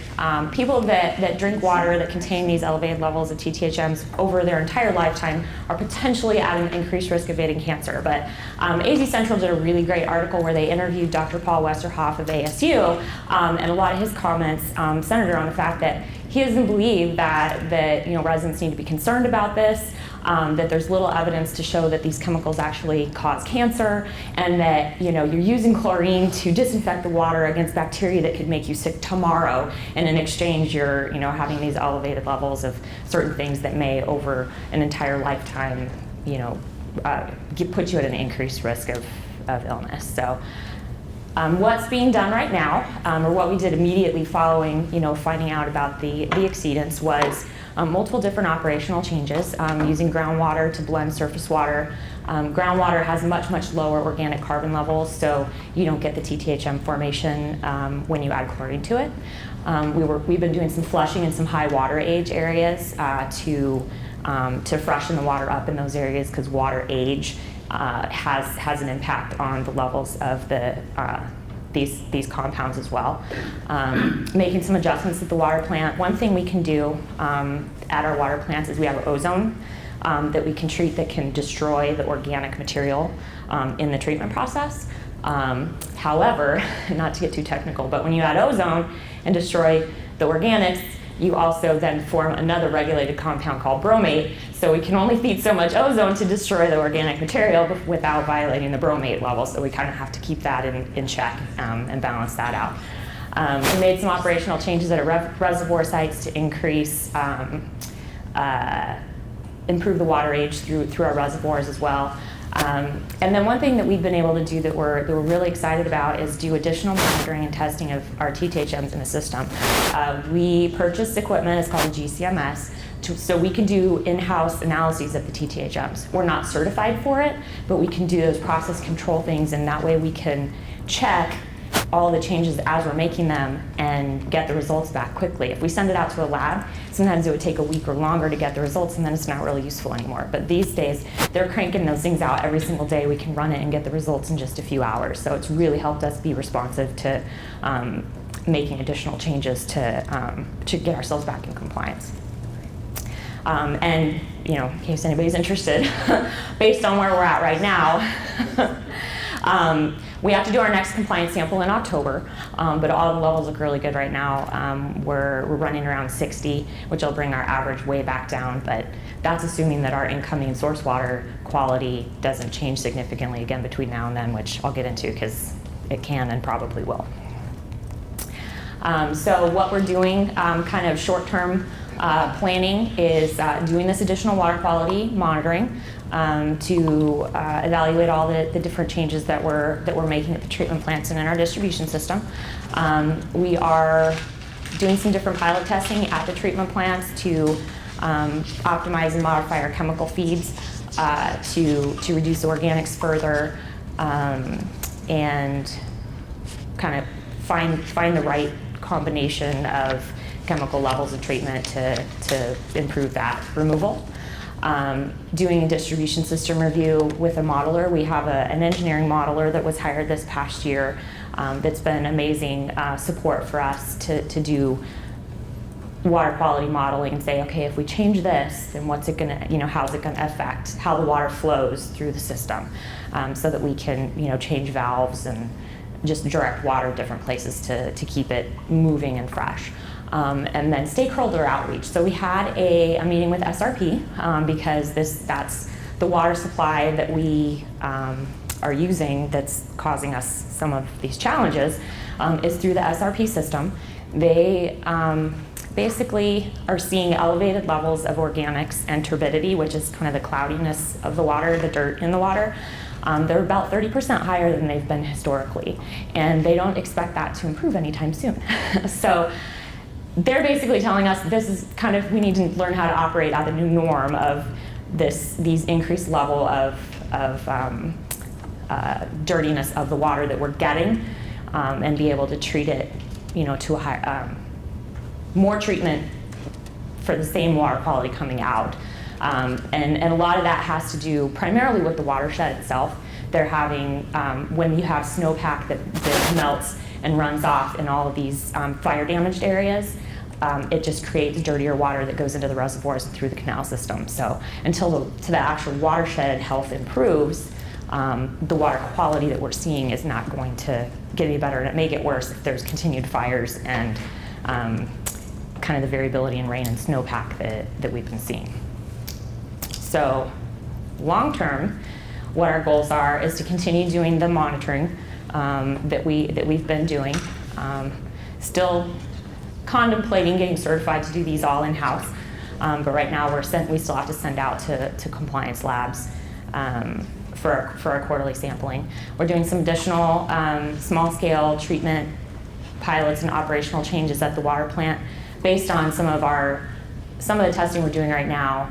We will potentially implement full scale at the plants that may or may not, we maybe can do under our operational budget, or we may need capital projects for.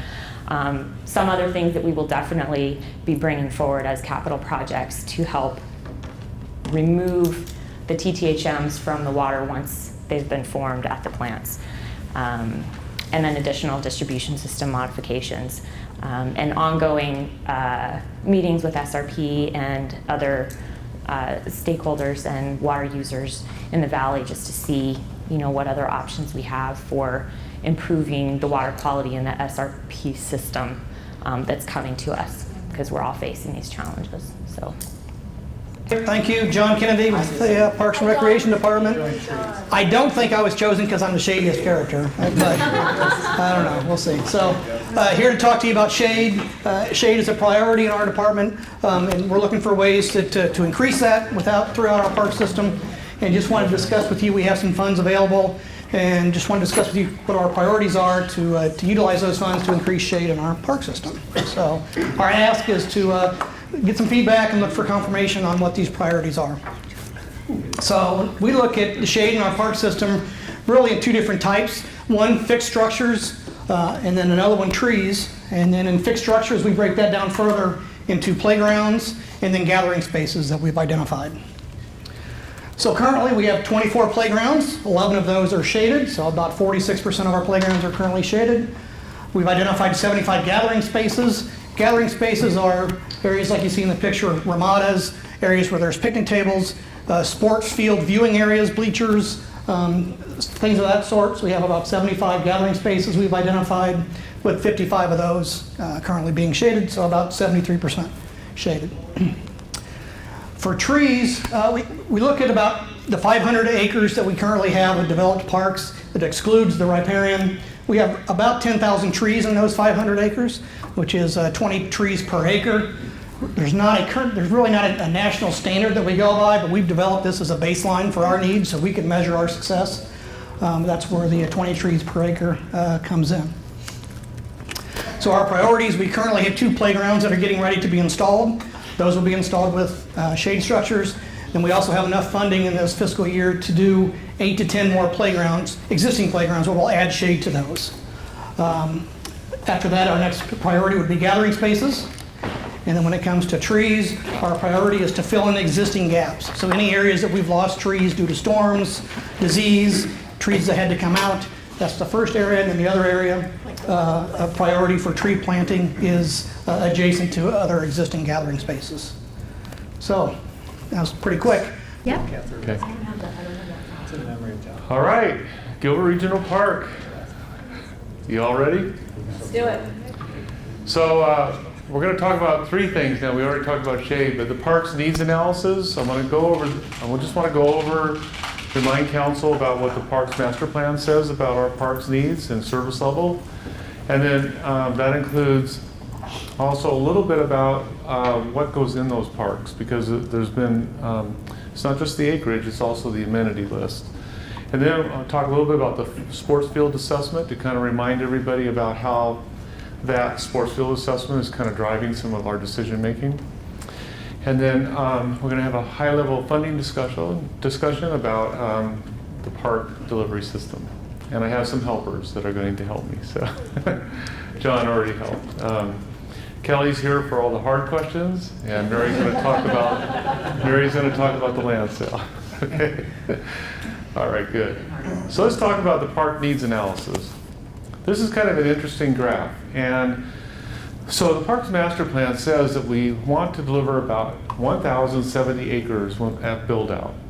So we took a look at where we're at today, and the list, we're at 614 acres. Now the 614 acres was 605 last year. So you're probably saying, well, how'd we add, some extra parkland, 9 acres? Well, we did because Gilbert Leadership, who did the best project of their entirety, by the way. I thought I'd get Patrick to do 24 other classes would say different, right? Class 23 did the disc golf course, which activated about 5 acres of vacant land. Kyle, a park and a mural? And 2 stone benches? Under budget on time. See, I should have done that. I'm with you, Rod. None of us can match up to Mary's amazing job of putting a couple nails in some existing planters. Here we go. You offered me to go where we know Thank you, Nathan. What class were you in? Okay. Anyway, this is kind of exciting because this is a great example of when we don't have to deliver all 1,070 acres.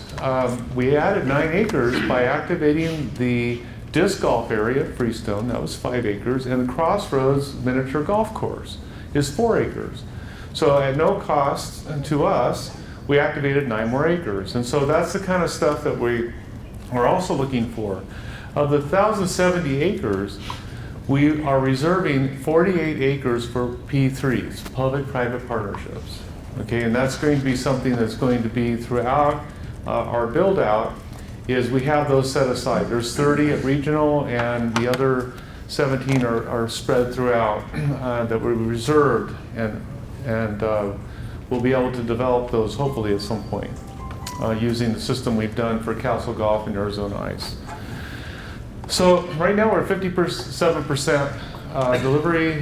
When we finish the 2 parks that we're working on right now, that will put us up around 64%.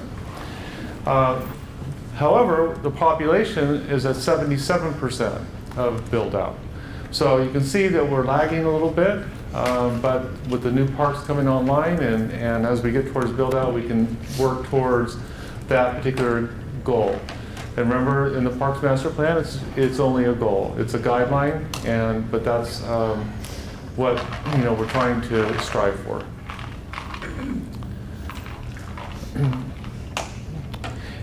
If you want to look at where we can get those 456 acres, as outlined in the Parks and Recreation Master Plan, we have Gilbert Regional Park at 272, Rittenhouse Basin at 100.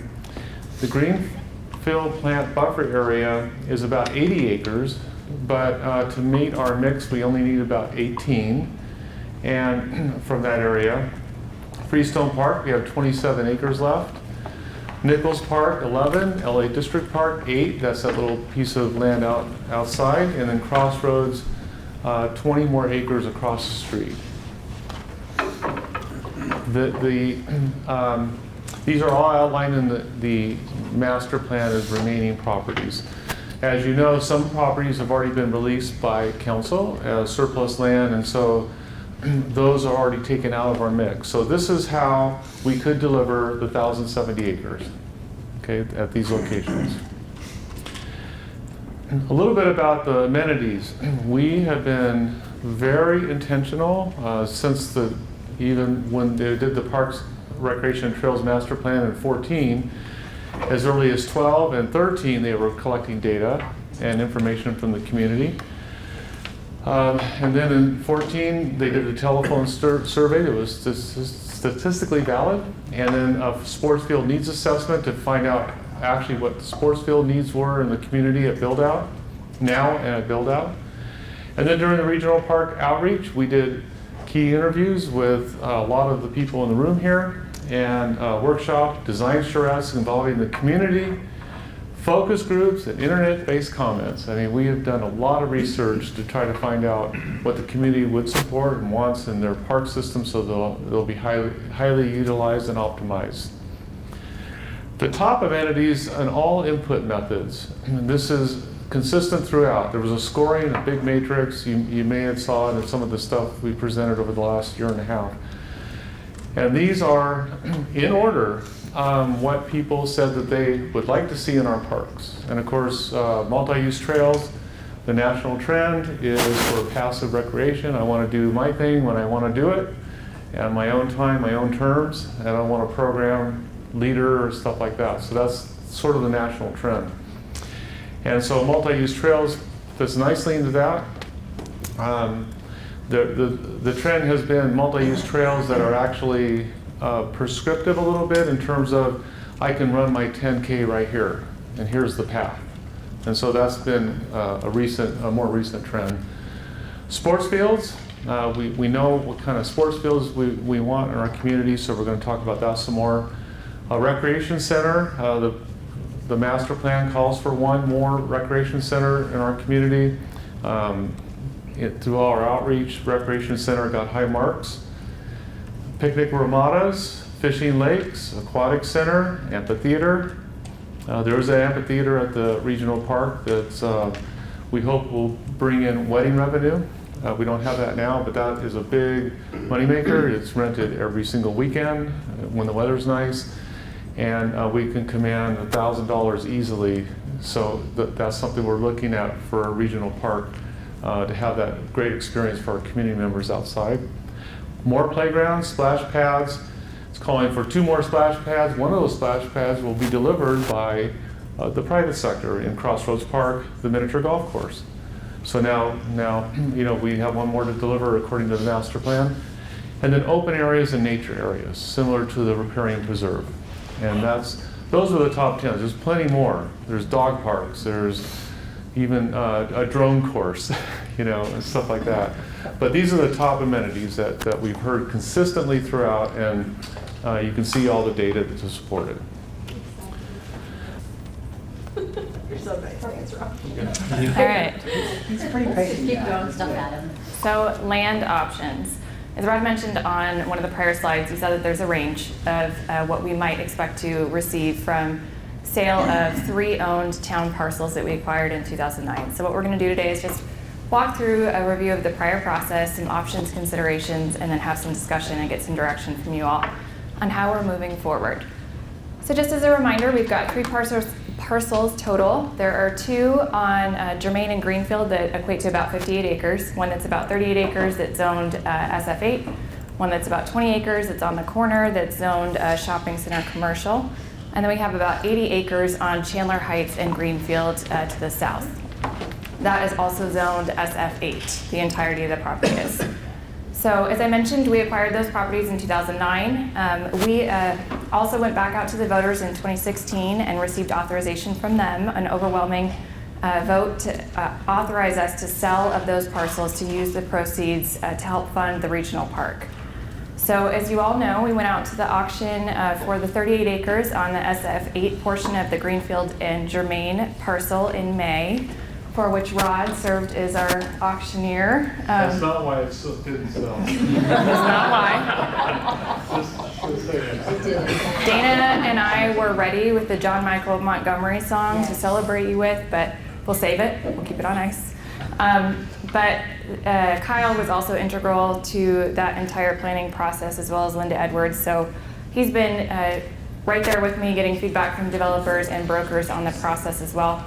We did have quite a bit of interest from the home builders. We heard from every single major home builder in the valley, as well as all the major brokers, different firms. So we had quite a bit of interest, but what we learned from that process in May, where we had quite a bit of interest, 1 registered bidder but no bids, is that the interest was there, but the market was not for what we were asking for that particular property. So since that time, we've been gathering feedback. I've been meeting with different folks who have asked to come in and speak with us. And actually, I got my last call about this property from a home builder, I would say about a week ago. So there's still interest that's coming in and folks that are asking when we're going to go back out to market. When we talked to council in May, the idea was that we'd come back in about 6 months. So in advance of that, that would be November. We wanted to talk to you today about what some of our options are. So of course, we have some requirements that are outlined in statute. We're required to sell these parcels to the highest bidder for cash, reserving the right to reject any and all bid at auction. So it's a little bit different than if we were a charter city, where we would follow our city charter, or in redevelopment district, where you're subject to different rules and regulations, so we can't do it through RFP and some of those other methods. Of course, we want to balance the interests of getting as close to that purchase price as we can, also doing the right thing for the neighborhoods where these parcels are located, and getting those funds ultimately to the regional park so Rod can help build those fishing lakes and get those showers and basketball courts. Just call them trout lakes. Trout lakes. Which, yeah. So of course, in doing so, we want to look at what are some of our options. When we were preparing for the May auction, we met with state land, we met with developers, we met with brokers prior to that process starting to understand what do they do, what do they look for. So knowing that we had those requirements in statute, we tried to do that we had to sell it at auction. We tried to do as much due diligence as we could up front. We did the geotech, we did the phase 1 environmental, we allowed for soil testing on the site, we posted the title reports, we tried to do as much as we could to provide some of that due diligence up front. We also allowed about a 180-day closing opportunity, so that though we had to sell it to the highest bidder for cash, reserving the right to reject any and all bids, we wanted to offer a longer closing opportunity so that it would be structured more like what you would have in a separate transaction that doesn't go through auction. So of course, our team worked very hard to try to figure out what are some ways that we can be creative, but are there things that we're missing? So the ask that's before you today is, do we want to engage a consultant to provide market data, pro forma calculations, and other info to better inform our decisions of how to prepare these parcels for market? So for instance, Kyle, please feel free to chime in if I get these wrong, but the biggest pieces of feedback I heard from developers in conversations that we had was the number one thing that I heard was, can we do a mixture of zoning? So for instance, looking at SF6, SF7, SF8, as opposed to the SF8 that's on there right now. Kyle, would you say that that's fair? Yes. So one of the things that we talked about is, do we want to look at that as an option? Do we want to look at the, another item that we heard about was infrastructure improvements. There's not a lot we can do there. That's something that's synonymous with any time that we go to final plat on a property, you're going to pay for the road improvements that have occurred in that property. But what are some areas where we might have some flexibility? So the idea is, do we want to work with a consultant and have them provide us that information of what kinds of things we should be looking at in order to bring these properties to market and achieve the prices we're looking for? So with that, I would open it up for some feedback about that. Economic development. Yeah, exactly. Today's purpose is really to provide council with an update on the performance measures for our last strategic plan, fiscal 13 through 17, as well as present an overview of the new strategic plan, which is fiscal 18 and 22. As I put up these fiscal 13 and 17 performance measures, I wanted to draw your attention to this document, which Jennifer Graves just handed out. This is a summary of fiscal year 17 by the numbers, and it provides a nice overview of the amount of capital investment and announced jobs this year. 2017, roughly $200 million in capital investment and about 3,400 jobs were announced, and about 1.3 million square feet of expanded square footage. Number of marketing components that this document provides a nice overview of. We had a 1,600% increase in website sessions on the economic development website, 11.9% increase in our social media following. Our tourism room demand was up 11% from fiscal 16. Our revenue per average room rate, it was up about 3%. Interesting enough, we had a small dip by 2% in occupancy, which dipped to 75%. In talking with the hoteliers, some of the reason for that is they all instituted a price change. They increased their price by a little bit. And so as they're playing with that sort of elasticity of price and demand, it was an interesting piece to raise revenues but decrease occupancy by a bit. And then the average daily rate was roughly $117. So as you sort of amortize all of that rate over a year for the daily room rates, the average rate throughout the entire year was about $117, which was up about 2%. There's some additional information about the 5-year strategic plan on the back of that document, but again, I'm going to go over that now. And so from a fiscal 13 and fiscal 17 perspective, as you know, as we've chatted before, we did a forecast of activity in that fiscal 12 timeframe, and we forecasted that we would, over the next 5 years, attract about 10,000 jobs and $1.1 billion in capital investment. We felt that in order to obtain those measures, we'd need to work with about 200 companies. And so what we saw was, over that 5-year period of time, an announced jobs of 10,600, $1.1 billion in capital investment, about 1,600 leads. We worked with 172 projects directly and 488 retention calls, and you can see the sort of percentage of goal, how that benchmarked based on our activity, which was a forecast.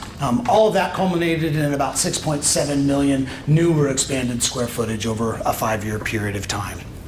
So by comparison, these numbers, real quickly, in fiscal 8 through fiscal 12, we announced roughly 4,400 jobs and $448 million in capital investment, and about 2.3 million square feet new and expanded product, and worked with 69 projects. So from that fiscal 8 to fiscal 12 timeframe, we more than doubled our output. Now, it's important to note that in that same time frame, we doubled our staff size. Back in that period of time, fiscal 8 to fiscal 12, we had roughly 4 staff members on the economic development team. During fiscal Between this period of time, fiscal 13 to fiscal 17, we've ramped up to 8 people and increased 2 additional lines of service to encompass redevelopment as well as tourism. So those are just some of the sort of performance metrics as we benchmarked our activity over 5 years. And in that same time frame, we were recognized by our peers. We had a peer evaluation and became the first accredited economic development organization in the state. And you all are well aware of that. One of the interesting things that we did in fiscal 13 through fiscal 17 is we sort of redirected our focus away from sort of a retail point of view and moved more towards STEM. And you've heard me for years now talking about our focus on occupations in the science, technology, engineering, and math. And so this performance was sort of changing that direction away from retail. That's not to completely abandon retail, but more in what we call base industries, science and technology in particular, and those STEM-oriented jobs. That is the fiscal 13 to 17 performance review. At this point in time, I'd like to hand it over to Jennifer Graves, and she's going to provide an overview of the strategic plan moving forward from fiscal 18 to fiscal 22.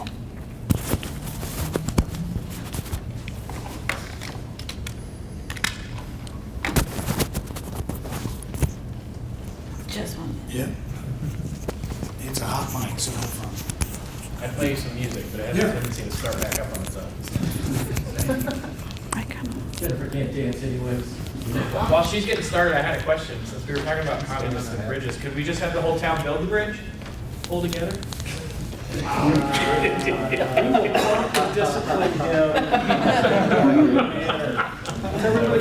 What's everybody doing town? I thought it was an excellent question. We all bring our resources together. We do. So, as Dan mentioned, I'm going to walk you all through the next 5 years of planning and strategic planning in the Office of Economic Development. We're hopefully going to keep the momentum going. We've had a great couple of years.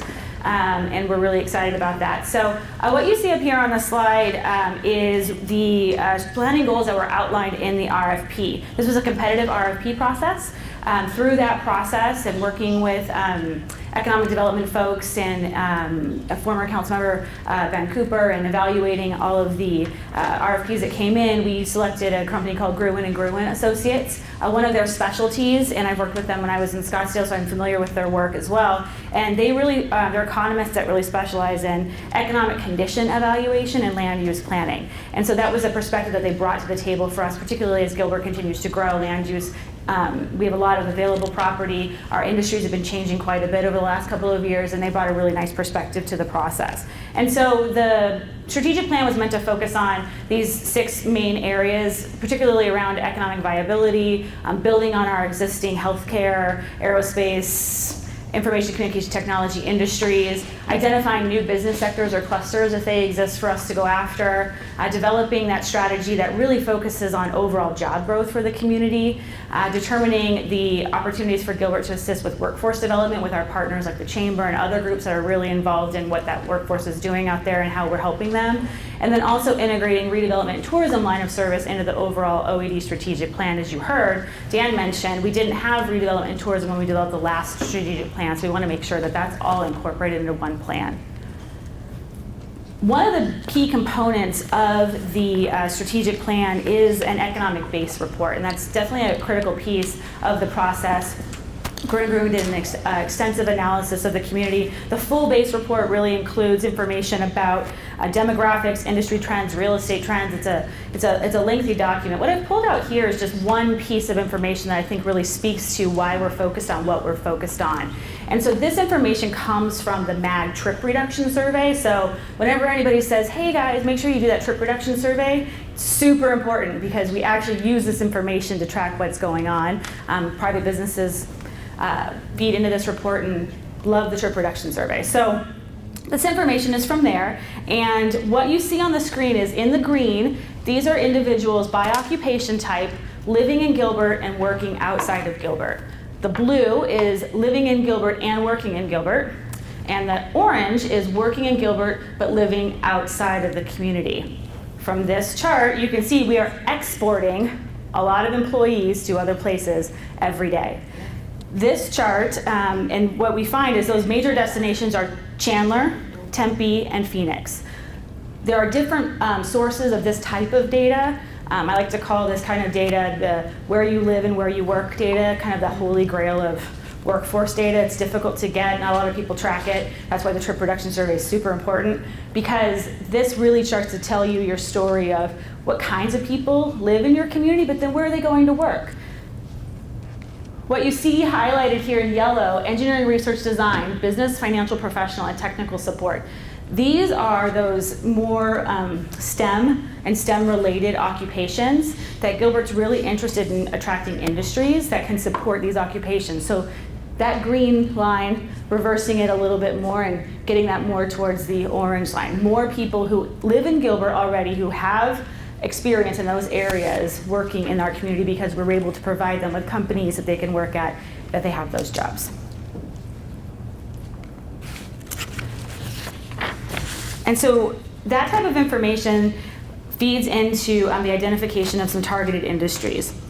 Again, these target industries align with previously mentioned STEM and STEM-related occupations. And what you see up here is really a rounding out of areas that we've been focused on for quite a while. So looking at finance, insurance, and real estate. Something interesting about this is this particular industry in Gilbert, jobs in this industry grew 33% in the last 5 years. So we're gaining ground within finance, insurance, and real estate. Healthcare, certainly, and business professional services, a big part of Gilbert's economy. With regard to healthcare, the biggest focus will be in getting kind of in that specialty, regionally oriented services that strengthen the existing healthcare clusters. So if you think about MD Anderson Cancer Center, that's a unique offering in our community that people can't get elsewhere. And so trying to find that unique healthcare offering is going to be really important for us. Also with business professional services, focusing on those that are serving Gilbert's growing residential customer base. With manufacturing, the focus here is on linkages to research and development, engineering, and the creation of new products. And so with manufacturing, it's not just all types of manufacturing. If we're going to go out and target certain groups, it's those groups that are also incorporating R&D to, again, capture some of those research design folks that already live in our community, can take advantage of those jobs closer to home. Interestingly enough, though, manufacturing is still a relatively small portion of our overall jobs that we have in Gilbert. It's one of the fastest growing, or the one that's seen the most growth, and so that particular occupation sector has grown 20% in the last 5 years. And then lastly, we have high tech. So high tech itself incorporates a lot of different things. You talk about jobs that have a high concentration with engineers, programmers. Your software development would fall into this category. Material management and talent. And this really leaves it open and flexible to move with trends as different industries and technologies change. This isn't honing us in on one thing, but noting again that we have individuals living in our community and in our region that have a strong skill set within the high-tech areas, again, research and design and those types of things. And so finding those companies and connecting to that regional push, especially around things like the Connected Place and IoT that's happening out of the Greater Phoenix Economic Council and at Greater Phoenix in general. And as we look at these industries, of course, we're capitalizing on our comparative advantages. And this study and the research that was done reinforced a lot of the things that we already know about our community. Certainly looking around the accessibility, so excellent transportation accessibility, also looking at the airports. We're nestled between 2 airports with Phoenix Mesa Gateway Airport, as well as Sky Harbor is only about 25, 30 minutes away. Looking at those labor force demographics, again, we have highly educated population, labor force that live here. We have an ample supply of developable property still, so we have thousands of acres of commercial land that can still be developed, as well as existing commercial properties that are ready for businesses to go into. An affordable, diverse mix of housing is very attractive to the workforce, so increasing how many people we have living in Gilbert who are of workforce age. Excellent community amenities and services through the parks program and all of the other things that we do. We're recognized as having that as a comparative advantage.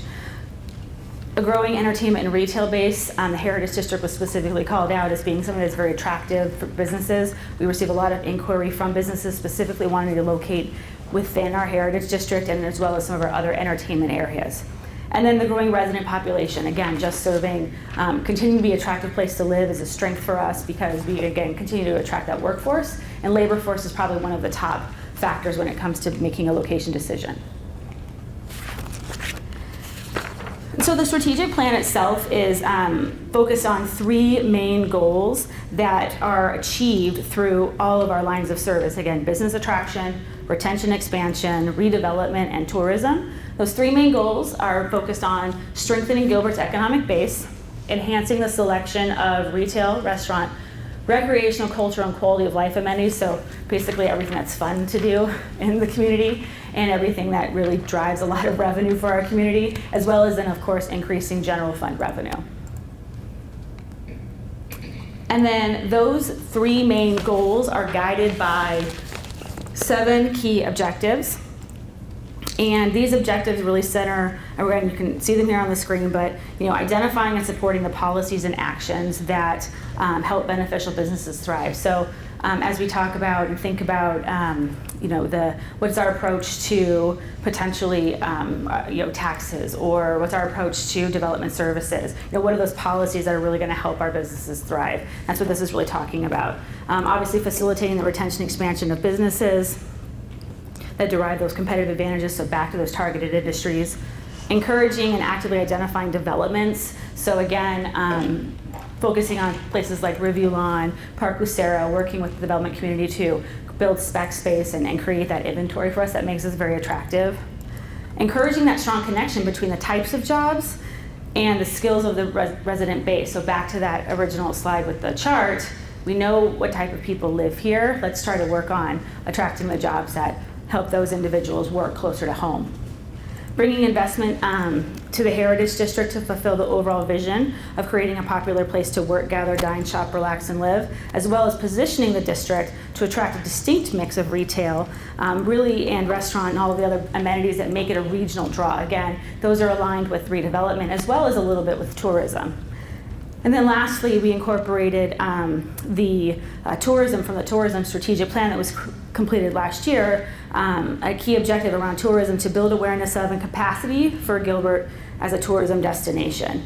Under each of the objectives, there are individual strategies and tactics. Didn't get into them today, there's quite a bit there, and that's a lot of information to come at you, but those are meant to be a little bit more flexible. The strategies and the tactics really guide us initially, but as things change, as new policies get implemented, as we get more direction from town leadership, elected officials, you all in the council, we can take those tactics and change them each year and change our approach as the economy changes and really still apply it to these overarching key objectives and make sure we're still achieving these, but we might have to achieve those things in new ways. So that's kind of the beauty about the plan, is that those things can ebb and flow as priorities shift. Well, that's it. So I get to turn it back over to Dan. And how the state compares nationally in some of these areas that I've mentioned up here. And so with that, I wanted to get into another dialogue, and this gets into more of the employment corridor sort of components. We've presented to you in the past some of the specific strengths and weaknesses of some of the corridors. As a reminder, in the Central Business District, this is an area where about 14,000 people are employed currently. You can see some of those key characteristics in the Central Business District, like 1,800 commercial acres, 7.2 million square feet, an overall 11% vacancy in the corridor. We look in the past and look at the private investment from fiscal year 13 to 16. We saw about $389 million in private investment. We also looking into the past as to the capital improvements that are made in the corridor, and then we look to the future from a fiscal 18 to 22. What are those capital improvements that are otherwise planned for? I was just recently sitting next to Jessica, and I mentioned to her so much of our activity. I really look to her as kind of a litmus test, because make no mistake, we can't have this type of investment in the corridor corridor without infrastructure. It all starts from that standpoint. And so as we look at this central business district, we know that this is a highly desirable corridor. We also know that from a strategic planning perspective over these 5 years, it's going to change. It's going to increase densities. We're going to see more and more development. We're going to see more and more employment coming into the area. We know that currently we're dealing with conceivably about 53,000 jobs that are looking at this area over the short term. Now, one of the anomaly there is certainly this Amazon project, and whether or not the state of Arizona can actually win it, let alone Gilbert, it will certainly be a project that we're going after. But we know things like Project Clipper that I've talked to you about, things like Project Gabriel. Project Gabriel was in the market last week. It's about 1,500 jobs. Project Clipper is about 3,000 jobs. These are projects that are constantly interested in Gilbert and constantly looking to us to help make those connections in the corridor. And so some of the challenges will continue to be infrastructure. We know that the Germain Road, while planned to be improved, currently needs improvements in those areas.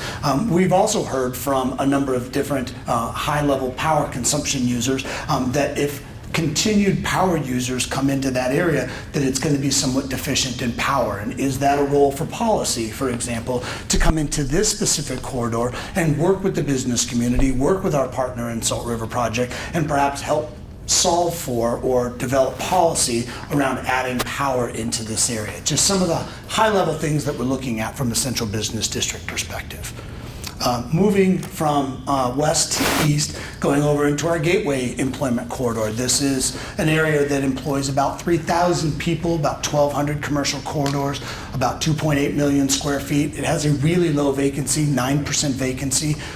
It's had about $69 million invested over the last couple of years from fiscal 13 to fiscal 16. A little less than $70 million of private investment has been made in the area. From a capital improvement perspective, fiscal 13 to 16 saw just about $400 million in capital improvements in this area. And we know from a CIP planning perspective that we're looking at another $176 million proposed. Some of the key attributes of this corridor, certainly its proximity to Arizona State Polytechnic, and obviously Phoenix Mesa Gateway. Circle G Corporate Park, as an example, is currently under development. It's got retail, it's got a new movie theater, it's got some restaurants and some hotel amenities that it's looking at bringing. What's important and a sort of a key component walking away from this area, it's the largest area of vacant commercial property with over 500 acres of land still ready to be developed. And so this is certainly an up-and-coming corridor. While we're already seeing tremendous investment and tremendous interest in this area, it's certainly an up-and-coming corridor for us long-term. Next, we move over to the Banner Employment Corridor, more to the north part of the community. About 2,000 people work in this corridor. It's got about 100 commercial acres, 2.8 million square feet. It's got a relatively low vacancy rate of about 5%. It's also got $89 million of private investment invested in the area over the fiscal 13 to 16 timeframe. Again, fiscal 13 to 16 timeframe, we saw about $25 million invested in the area in capital improvement projects. And in looking ahead, it's got another $6 million planned projects over the fiscal 18 to 22 timeframe. So this is obviously home to significant healthcare, distinguished healthcare in the fact that it's very focused on cancer treatment as well as sort of general hospital components. It's an area for a lot of births and deliveries. Some of the recent growth is around retail and hotel amenities, as well as a skilled nursing facility focusing on memory and elderly care. And so small to medium conference center has been talked about in this area that would supplement the falls. So this is a corridor that continues to have interest. It's just sort of by geography, it's just a much smaller area, but it has key and strategic partners for Gilbert long term. Finally, the Northwest Corridor. I think it's important as you look at this map that it is joined and related with the Heritage District. There's an entire presentation after this one focused on the Heritage District, so I'm not going to get into that piece at this point in time. But this is home to about 20,000 employees. and has about 1,400 commercial acres, 11 million square feet. In comparison, a relatively low vacancy rate as it compares to the Phoenix metropolitan area, about 8%. We've seen 144 million of private investment made in the fiscal 13 to 16 timeframe, 25 million or so in capital improvements over the same period of time, and about a little over 100 million planned over the next 5 years. This is an interesting corridor for us because it has some of the oldest infrastructure. We're in the process of updating that. It's got some of the oldest buildings in Gilbert. In fact, some are by way of site selection. The feedback coming back to us is that it has some functionally obsolete assets in the area. Very, very low parking rates or parking ratios, under 2 per thousand, which is very low given the current demand that we have for businesses, particularly technology businesses wanting to come into the area, wanting about 6 per thousand. Not too long ago, there was a 4-acre site that came available. We explored with town leadership the opportunity to purchase this lot and perhaps create a sort of a centralized parking area that wasn't necessarily supported by the businesses. As we've reached out with our partner, the Chamber, in our Partners in Progress partnership, we talked with folks in that corridor and asked them very specifically, are you having a parking problem? Some said yes, but they didn't seem to really like this centralized parking idea, and so we moved off of that concept. Vacancy rates are relatively low, but it is an area that has significant interest primarily because of the US 60. We've also looked at some considerations about perhaps applying a sort of an overlay district that would change parking requirements and in theory increase those parking requirements. We've also explored the issues of setbacks. We've worked with the company Mopfre, who shared with us that they were concerned about being able to expand on their property because some of the significant setbacks in the area that they were located. Those setbacks, through a very large staff and coordinated effort, were ultimately resolved. We were able to prove to this particular company that they could expand onto the facility. But that being said, these are some of the high-level issues that continue to come up. And as a staff member, a couple of areas or a couple of tools come to mind. First and foremost, this overlay district is an idea where we could work in a defined geography and try to solve for some of these specific things, or consider, as we talked to you, I think it was back in 2015, perhaps focusing on applying a redevelopment corridor to this area. This would give us, in so many ways, the same sort of liberties and rights that an overlay district would have. I've had an opportunity to chat with Chris Payne to talk briefly with you today about some of the benefits of perhaps applying a redevelopment designation into this area. And Chris, what I wanted to ask of you is if there were some things in that statute that you saw that would be important for council to consider as we turn to council here in a couple of minutes and say, please give staff direction as to which direction they'd like us to go. One second, Dan. Are you offering these as proposals for us to consider as far as tools available in the Northwest Corridor? Yes, ma'am. Okay. Do you have sort of the list on a slide that would assist us in knowing what the ask is and what the ultimate goal Mayor, is? And Dan, so at the conclusion of this, you're also going to invite the council to meet with you in a one-on-one Absolutely. setting. You're going to get this document. Yes. And then go through this in more detail to get that final feedback from you to solidify direction. Absolutely, yeah. I mean, ultimately, as we go to this next slide, it is essentially a council ask to meet with you, but I wanted at a high level, if you wanted that right here and now, to hear some of the benefits of a redevelopment corridor, to have Chris go through some of the high-level ideas. Now, this will not be chapter and verse, all of the different, in a list of some of the different benefits. At this point in time, really the provisions of applying a redevelopment corridor are really to look at that, changing setbacks, changing parking requirements at a high level, perhaps reducing certain development standards, perhaps even waiving demolition permits to encourage business owners and/or property owners to demo their buildings.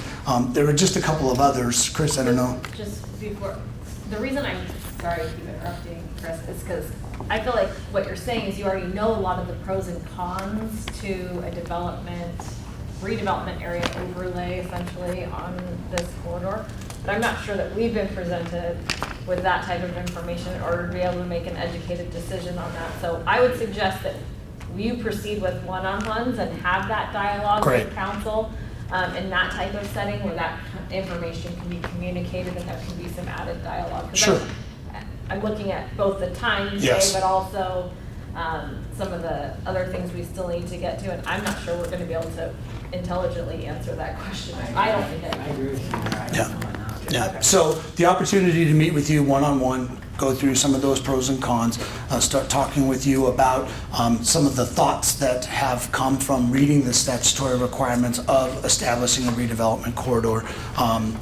And those can happen immediately. The idea from that is that we would ultimately be able to bring back a sort of a larger dialogue on this particular issue after we've had that opportunity to chat with you in the one-on-one. This is an area that is awesome. It's a lot of fun. It has a lot of character. It has a lot of history. It's an area that's winning around the region. It's an area that people want to come into because of the winning formula. And speaking of winning, I just wanted to remind you that the Cubs won today over St. Louis Cardinals 8-2. The Cubs. So very, very similar. You know, the 2016 World Champions, the winners. So this is a winning area. And so with that in mind, I'd like to, by a show of hands, how many of you have been to Disneyland? Disneyland, Disney World. Never been to Disneyland? What? I refuse. Captain of Fun, right here. Just. I refuse. Okay, sorry. So, thank you for indulging me in that question. So the majority of you have been to Disneyland. And Disneyland is kind of a neat thing when you look at it because it is an area that is just absolutely immersive. Everything that you do in Disneyland is sort of connected, and it's connected with services. It's connected with infrastructure. It's connected with theme. It's connected with customer service. It's connected with parking and transportation, and they're always looking and fun, right? And fun, right? It is sort of the quintessential definition of entertainment, and so. The following sort of pieces of this next presentation related to the Heritage District begins to talk about the plan. What is the plan behind the Heritage District and moving forward? How do we connect the Heritage District with all the many different amenities? How does development play into that? What are the abilities to track analytics? I think Gilbert does an excellent job at traffic counts, but more and more we're being asked for things like pedestrian counts. And that density and that vibrancy is not so much defined by traffic counts, but rather by those pedestrian counts. And that's an area that we don't have an ability to really capture or measure. And so as we begin to tie a plan in with a place, with a focus, with the ability to analyze the experience, where we really see the opportunity for the Heritage District is to develop this immersive experience. And so I'm going to first talk with you about the redevelopment plan. What I'd like from Mayor and Council is really just this opportunity, pardon me, Victor, is really just to confirm the redevelopment process and timeline.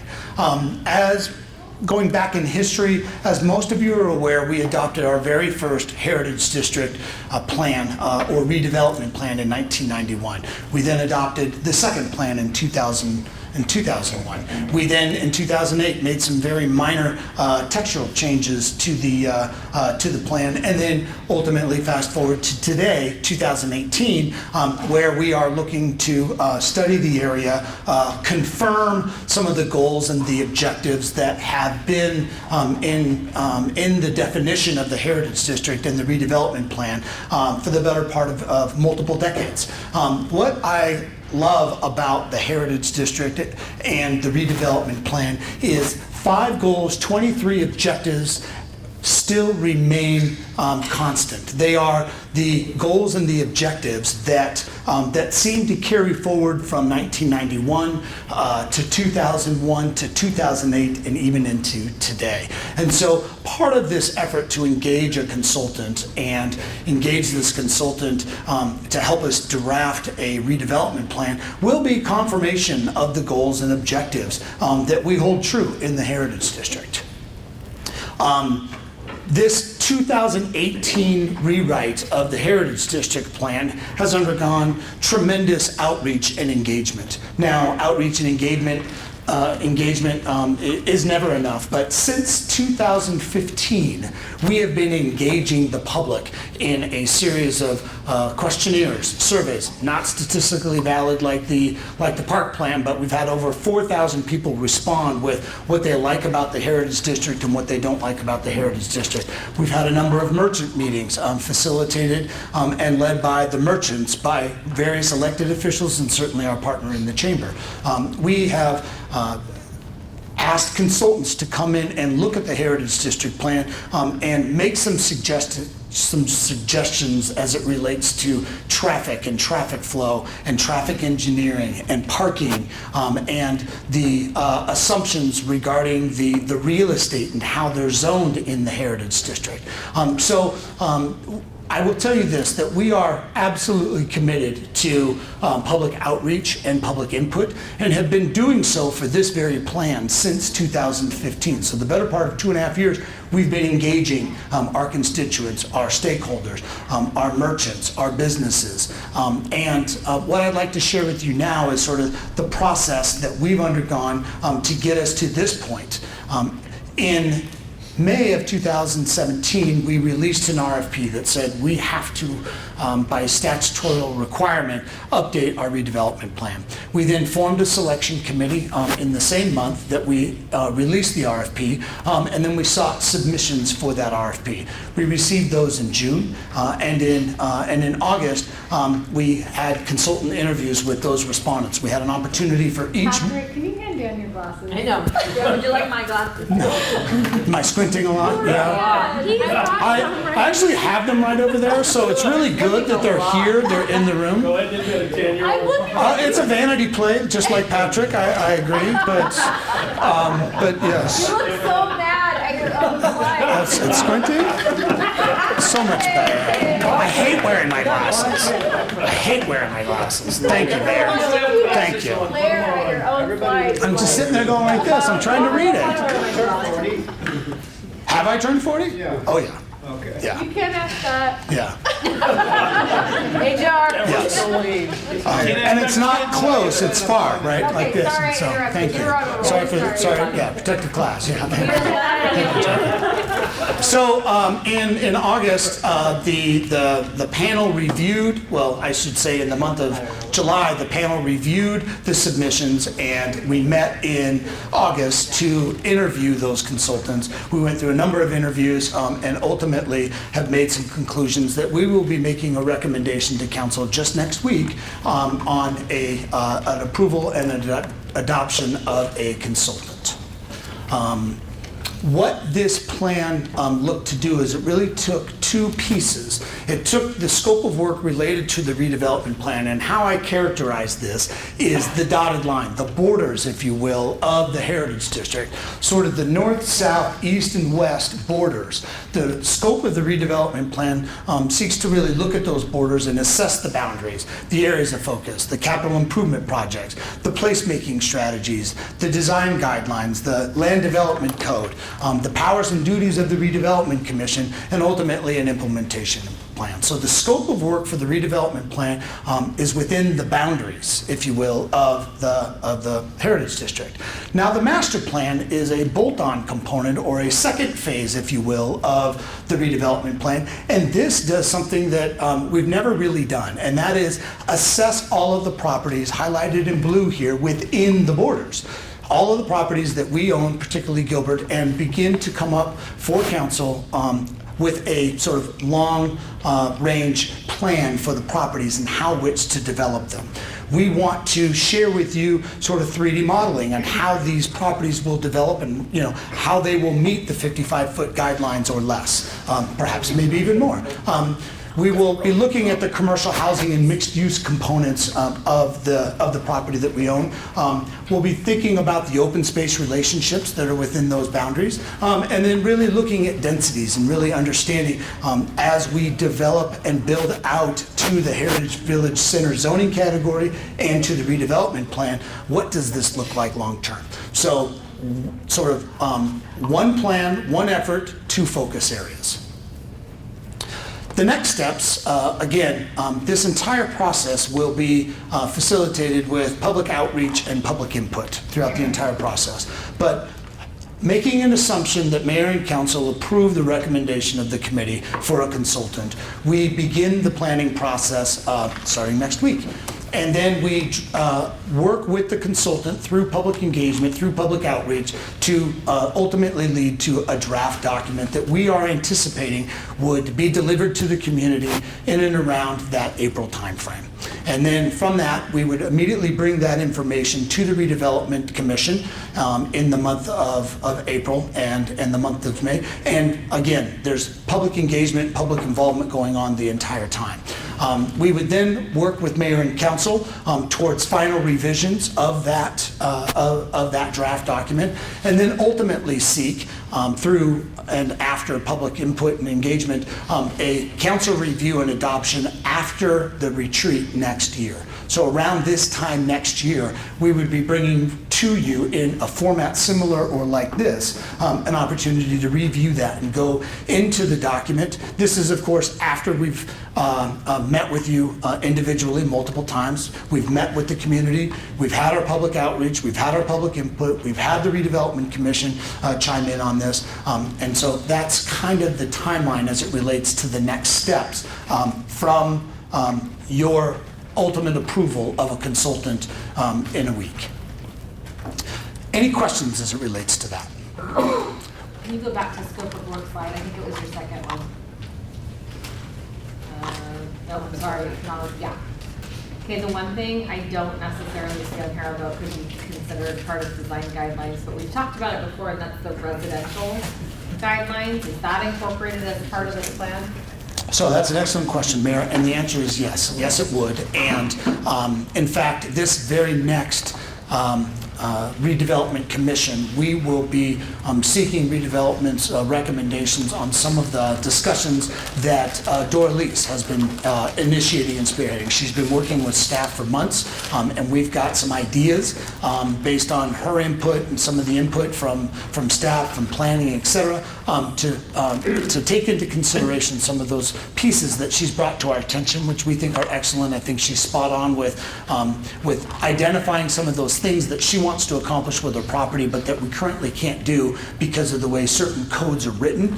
And so we're working with that. And to that point, Mayor, absolutely one of the deliverables in this would be a residential component as well. Okay. Does that sufficiently? It would be separate, really, ultimately, than other areas identified within the community. There would be residential guidelines that were specific to this. To the Heritage District. Heritage. Yes, ma'am. Okay. And then the other, if you've been working on public outreach and gathering public information since May of 2015. Yes, ma'am. January of 2015. Let's be really specific about how you're going to be incorporating all of that into the draft redevelopment plan. I just think people need to know the path that you're going to be taking in order to make sure that all of that information is captured and included in the draft. Excellent point, and absolutely. Yeah, We, Well, tell me how you're gonna. yeah, we will be not only citing it as some of the sourcing material, some of the trends. We'll be working with our consultant to make sure that we synthesize all of that feedback and input into the body of work that provide justifications and supports for some of the decisions that are ultimately being made. These decisions were considered as a result of this feedback from this amount of public involvement and engagement. And so the idea is that we want to incorporate that specific feedback into this body of work and cite it as sort of a reference piece that shows trends, comments, et cetera, dates, times, the whole bit. Okay. Does that answer your question? Yeah. Any other questions? Having sat on that committee to interview the consultants that proposed for this, I can tell you that we had some very good proposals, and I think you'll like what's coming through. Thank you. So next, my glasses on so I don't squint at my slides. We are looking to discuss Ash Street with you, some of the things that staff has been considering, and we're ultimately looking to Mayor and Council to give direction to staff regarding Ash Street. So most of Mayor and Council have seen a slide similar or like this. The purpose of this slide and the purpose of this body of work was really around this idea as we were looking to acquire property in the Heritage District. Questions coming from Mayor and Council, well, what is the vision? What is the vision of all of this property? I can tell you that that is single-handedly the reason why we're going down this path with a sort of master plan for the property that we own. But equally as important is that this information, this body of work helped facilitate some really good conversations with Mayor and Council. And I think it enlightens staff as to, we have a Heritage District that has some roads that are defined in the Heritage District, and have we really given much thought to is there efficiencies in those roads? Is there efficiencies in what we've adopted over time, and have we really looked at the roles and the relationships that those roadways and streets provide access and transportation support and efficiencies and parking and all these sort of things. And so this very document was a slide pulled out of a larger subset of information that allowed us to have a conversation with Mayor and Council about the role of buying future property, disposing of or selling of property, et cetera. And so this slide really helped serve as a catalyst for us to write into the next redevelopment plan this idea of what is the plan for the Gilbert-owned property.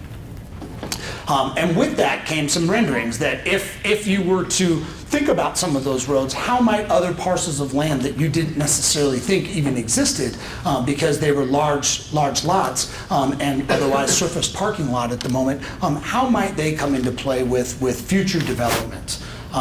And with that body of work came some renderings. And so what this does is this gave Mayor and Council some sort of larger idea of, if we buy property and if we were to sell property, this is the sort of relationships with the pedestrian experience, with bicycling, with transportation, with development, how the Heritage Village Center zoning category really might play out if it is fully realized in development. So ground floor retail, multi-level, multi-stories, residential loft living above the ground floor. And this begins to identify sort of pedestrian pathways and walkways, and it really helped us create that relationship of a fully developed downtown, and what might that look like? And so here's some additional slides. This is a view of the university building in the back. So as you sort of looking out from Water Tower Plaza, that's the university building. And so what is this relationship looking out with all of the property otherwise developed? Because again, today it's a surface level lot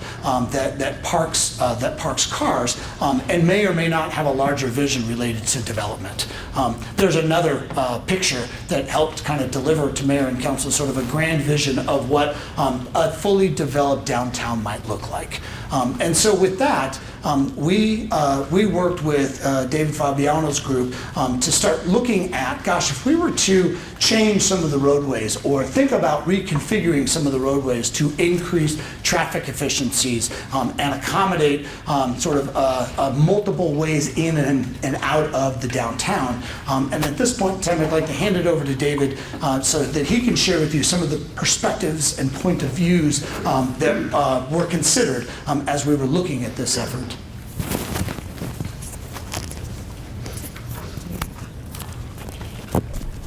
fishing shirt. Thank you. Okay, how does this thing work? Now skip the whole. Right, yeah, I think you just went past it. There you go. Taking that vision that was given earlier and looking at it, thinking from just a circulation perspective, we wanted to look at it from a kind of a high-level engineering. What's going to be necessary and how are we going to be able to get connectivity and get people to get into and out of the Heritage District. Gilbert Road is constrained. The right-of-way is not going to get any bigger there. We need to still get more cars. People want to traverse through the district, and also people want to come to the district from the south and from the north.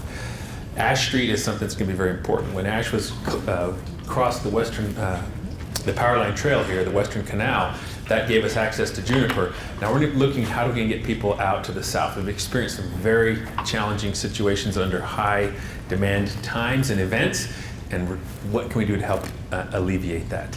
Taking Ash Street and finding a way to get out. The first thing we did is look at actually crossing over the railroad and making a connection with Ash down to Elliott. We contacted the Union Pacific Railroad, and the answer wasn't no. It was a little bit more strong than that. Yes. Close 10 crossings. It's just really not, that was just something that wasn't going to happen. So we kind of said, let's move away from there. What can we do? Because we need to get vehicles in and out of the district. And access right now between Vaughan and Page just doesn't have enough. So taking Ash and actually curving it around and bringing it out to making a connection, lining it up with Cullenber, gives us the ability to move more people on and off. The right-of-way, when you get south of the tracks there, we're going to be able to do a little bit more with Gilbert Road than we can on the north side and right in the middle of the historic downtown. So that's a direction we'd like to try to go with. This was looking at that concept and then thinking about what would some of the lands look like that could be left over after the fact. This would really just make a connection through and tie Ash into Cullenber. It wouldn't do anything to correct any geometric discontinuities that exist in the roadway. Put some pedestrian stuff in there to make some improvements. It's an option, and it's something that can be looked at. It requires the least amount of change to what's existing out there right now. One thing to pay attention to, all of these are really looking at trying to keep where we have in the intersections. We want to make sure that we don't have parking in the intersections. We want to have left turn lane availability so we don't block the intersections by people wanting to make a left turn movement. When we're away from the intersections, we want to leave on-street parking available. That's something that's very attractive in a downtown situation. There's very little parking available to people, but it really goes a long way psychologically for everybody there. Parking is really going to happen elsewhere, but this makes people feel good about it and invites them in, even though they're never going to find a space available there. I shouldn't say that sort of thing, should I? Sorry about that. The second option that was the third option that we looked at. The second one that was presented to us took Ash Street and did a little bit, just looked at shoving it over and lining it up alongside the university. So we took that out. We go right to that parking lots, and make that turn to make that connection. Some very positive things there, possibilities with it. Again, another option we looked at. The third, or the first option, and the one that wanted to get back to here, actually took and looked at reversing some curves there. Leave Ash where it's at, up where it goes up to Juniper alone. Ash down by the Page, leave it alone. Let's make that connection across that parking lot. And then you can see some of the remaining lands that can be left behind. We would also be able to dispose of the existing Ash right-of-way that we have, and that would give us something. What are the options? We looked at those options, and we really kind of think that the first option number one, that reversing curve, makes the most sense. This is a table you can look at in more detail and read later, because you're probably ready to get out of here. So that's the recommendation we'd like to make to you, that we move forward with option number one. Absolutely. It's almost as if we knew that you were going to ask that, because that's the next slide going forward. Again, what it would do is we would take where that parking lot is at, we'd be making a connection across it for Ash. We'd be disposing of existing right-of-way that is on Ash and making that available for use for private development. The connection that would happen here, again, we'd be lining up with Cullenber to be able to get there. There's some other things that this would do for the pedestrian circulation. we're trying to put to make some pedestrian improvements and safety improvements that would keep pedestrians from walking out onto that railroad right of way as well, and make some connectivity between the newly open residential spaces and opening residential spaces and the downtown part of the Heritage District. So that's what we would like to. We did press the tracks, we don't have to worry about it. I agree. I was telling somebody the other day that if they had $500 million, we'd be ready to get started on that. They didn't. They didn't seem too encouraged by that. I mean, I was looking, I was asking too. Eddie, I was asking for $500 million from a private developer to press the tracks. You can go back to the, Okay. you can go back to the spreadsheet that compares the options. Absolutely. What we're looking at, and some of the things that they were looking at here is really high level. We're trying to provide for circulation, and what's land is going to be left over and be developable afterwards. With that, please. So, it says that option 2 has less developable land? Left over. But is it awkward though, the way that it's shaped? So even if you have less, sorry.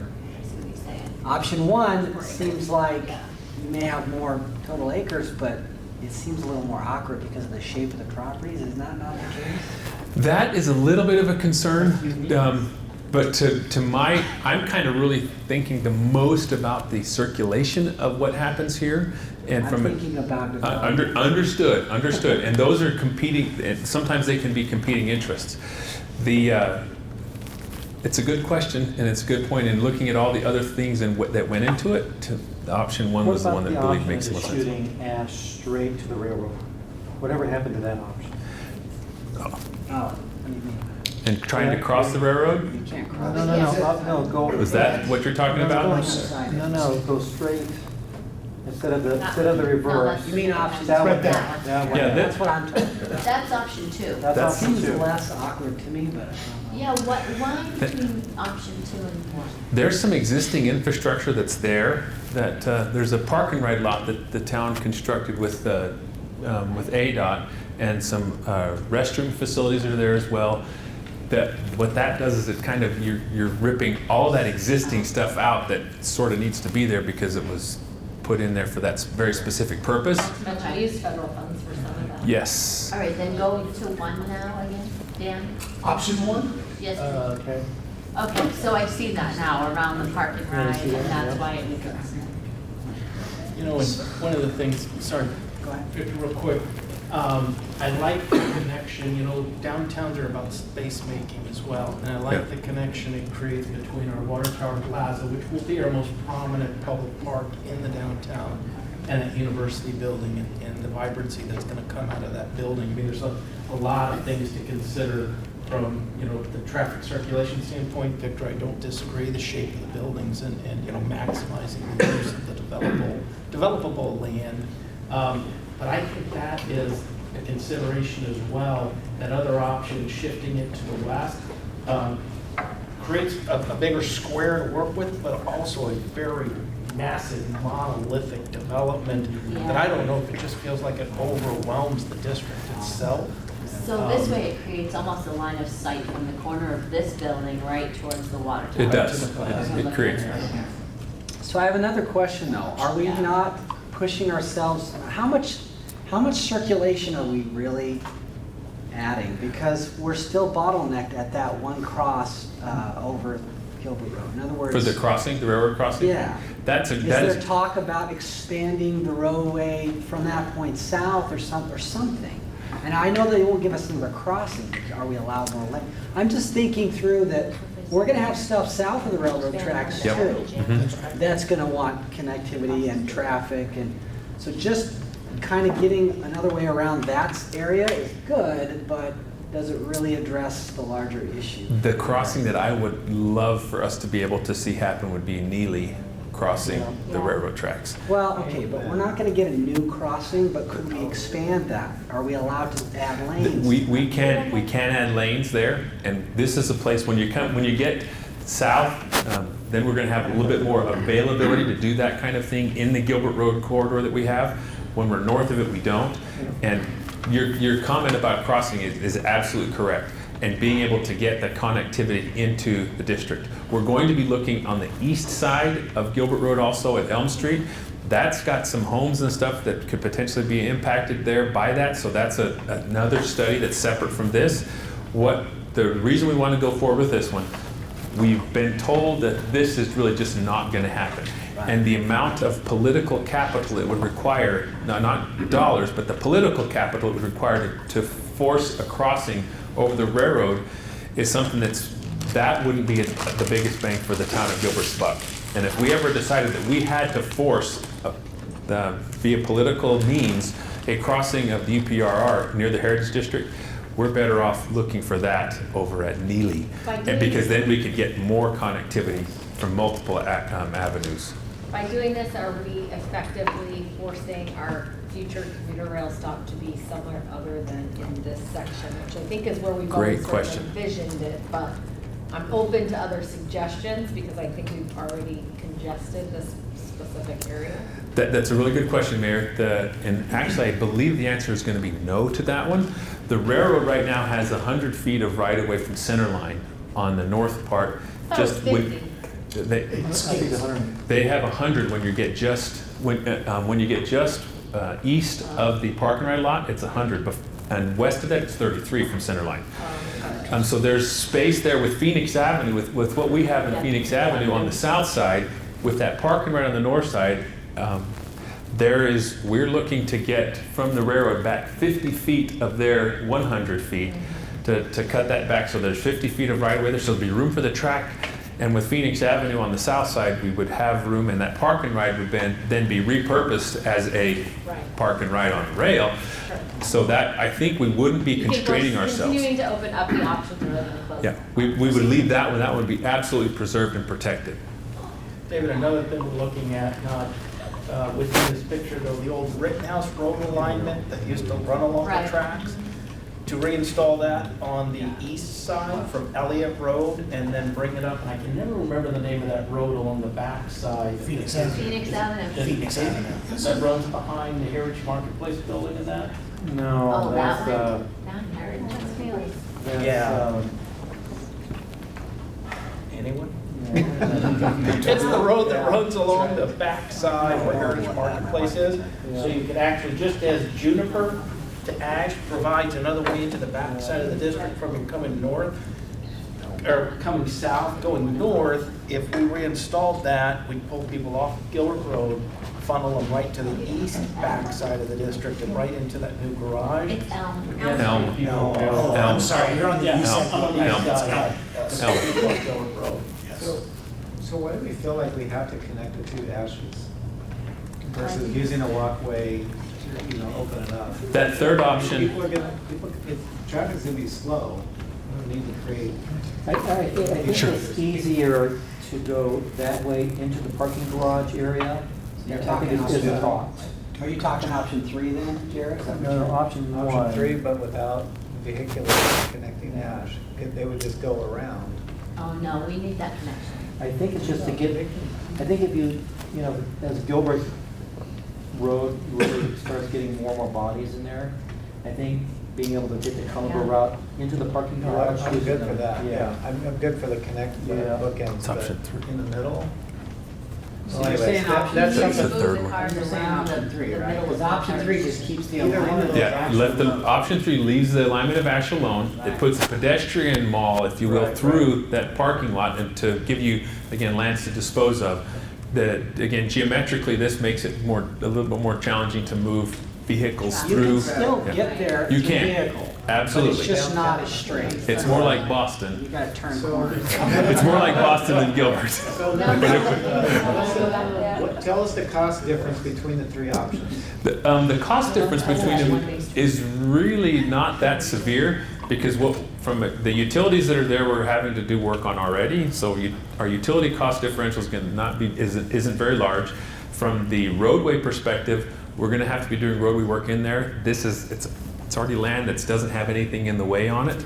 So I said there is a cost difference, but we're talking in the hundreds of thousands of dollars total for this, which is it's just not a huge cost difference in Between my, option 3 and option 1. yeah, it's not a huge, it's really not a huge cost. But Because isn't the there a lot of biggest cost is right-of-way gonna or- happen, this portion of it We own it all. is a new cost here. No, but you have to develop that right away. Yeah, this is all new cost through here, and then cleaning and getting this so it's all up to the, Go back to And the is that assuming that we're Which pushing that option? street? Spreadsheet.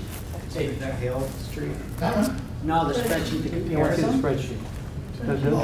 Yeah, so what I'm saying though is, you've got 930 feet of new road on option 1 versus option 3, you only had 460 feet. I'm just thinking that's gonna be your biggest cost driver. You're telling me there's still only, the cost of the Cullenber piece of it off of Gilbert, going on the south side of the Legion, going where that, the children's furniture shed. Yeah. Trying to use good words. And up to the water tower, to make all those pieces, that's where the lion's share of the cost is gonna happen. Really? The other one's It just gonna is. be a straight shot. I know, but it's still street development. It is, again, the reason why, again, the cost differential isn't so great is because the utility work that's underground, we have to do already. So we're gonna be doing that if we do move ash, if we don't move ash. I mean, if it's a minimal cost difference, then I guess I'm good on one. So, just one other comment, and that's good feedback. I also want to see the return from it, you know, let's take whatever the total cost is, and then Dan, look at it and say, okay, which one's gonna give us the highest amount of receipts?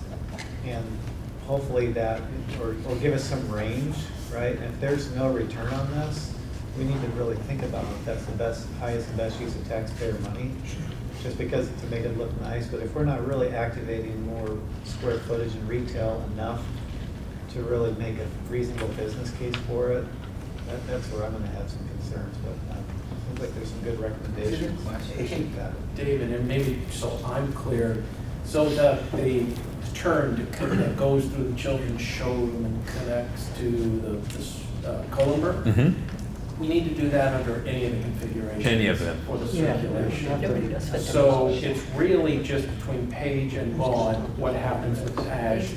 And between that, we already have to put in a new water line and replace the sewer line. So from a utility perspective, we've already got to put in new utilities, and that's what really drove the discussion for this retreat, to make a decision on alignment so we can begin the design process for the new water line project. That's going to take the water line off Gilbert Road, the water line that breaks right before every major festival we try to have there. Yeah, let's fix that. We're trying to replace it. Right in front of the Heritage And so Annex. really, you're just talking about the cost, whatever cost differential there is for the pavement for a straight alignment, because when we do those utilities, we're pretty much gonna have to reconstruct the road anyways because of the major disruptive I see, nature now of you're that. We're gonna have to dig whatever's Now up there and- now the lights are Right. coming on. Okay. So we're gonna rebuild Took a that second. road for the most part anyways. So how do we achieve the most return investment-wise and the dollars and cents, which I think you're referring Activating real to? estate to pay for The it. placemaking within the district, the traffic calming, pedestrian circulation, trying to, what gives us the most return, given that we've already got It it. should be easy to make the case that he's talking about, though, as far as showing that Yeah, Dan could take differential in cost is more than recovered by the Dan could take additional the value square you're feet creating. of available space that will be created under each scenario and apply a industry standard to the per square foot return, and we could easily calculate all of that. Well, and that's what's fun, Patrick, quite honestly, is because the industry standard is somewhere around $400 a square foot, and we're at like $900 a square foot in the Heritage District. And the other thing is that the only thing that we have to do right now is begin the design of the water line and get the new water line in. We've got to look at how we phase all this from a construction standpoint, from the impact of parking. So this isn't, you won't see this come next week or probably next year for that matter. It'll all be part of that very strategic process of moving forward with parcel RFPs and making sure we've still got parking accommodated, we've still got pedestrian flow, we've still got access to businesses. The biggest pressing need is where that water line, that alignment, is where the road's going to go. And so that's just the first thing. From there, we've got time to think through how we do this all in order.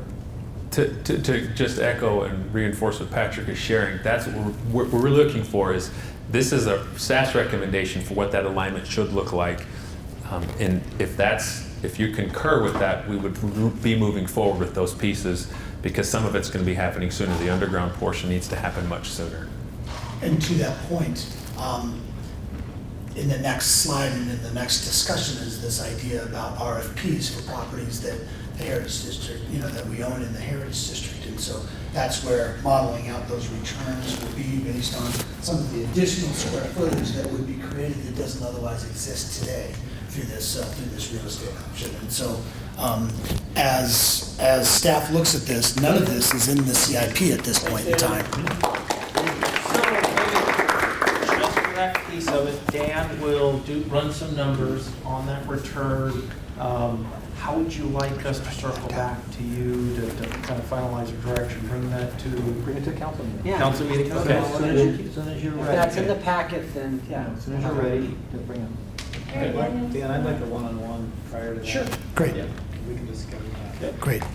Looking forward to What it. happens to the Gilbert Leadership Park, the mural park? Just the pocket park will be affected, the You know, region and the You're mirror. gonna have to rebuild. Scott, I've never seen so They're much. gonna sacrifice. The only thing I Yeah. can attribute to is the greatness of that park. Real quick to Dan, The design. public outreach for continued discussion about a realignment, because that makes a big difference. And I Yes. heard a member of our public would like to just, That was my you've question. sat through the whole day. That was Oh, my it was? question. Oh, okay. Oh, thank you. Amal, you deserve to be able to ask your question, because you've been sticking with us all day today.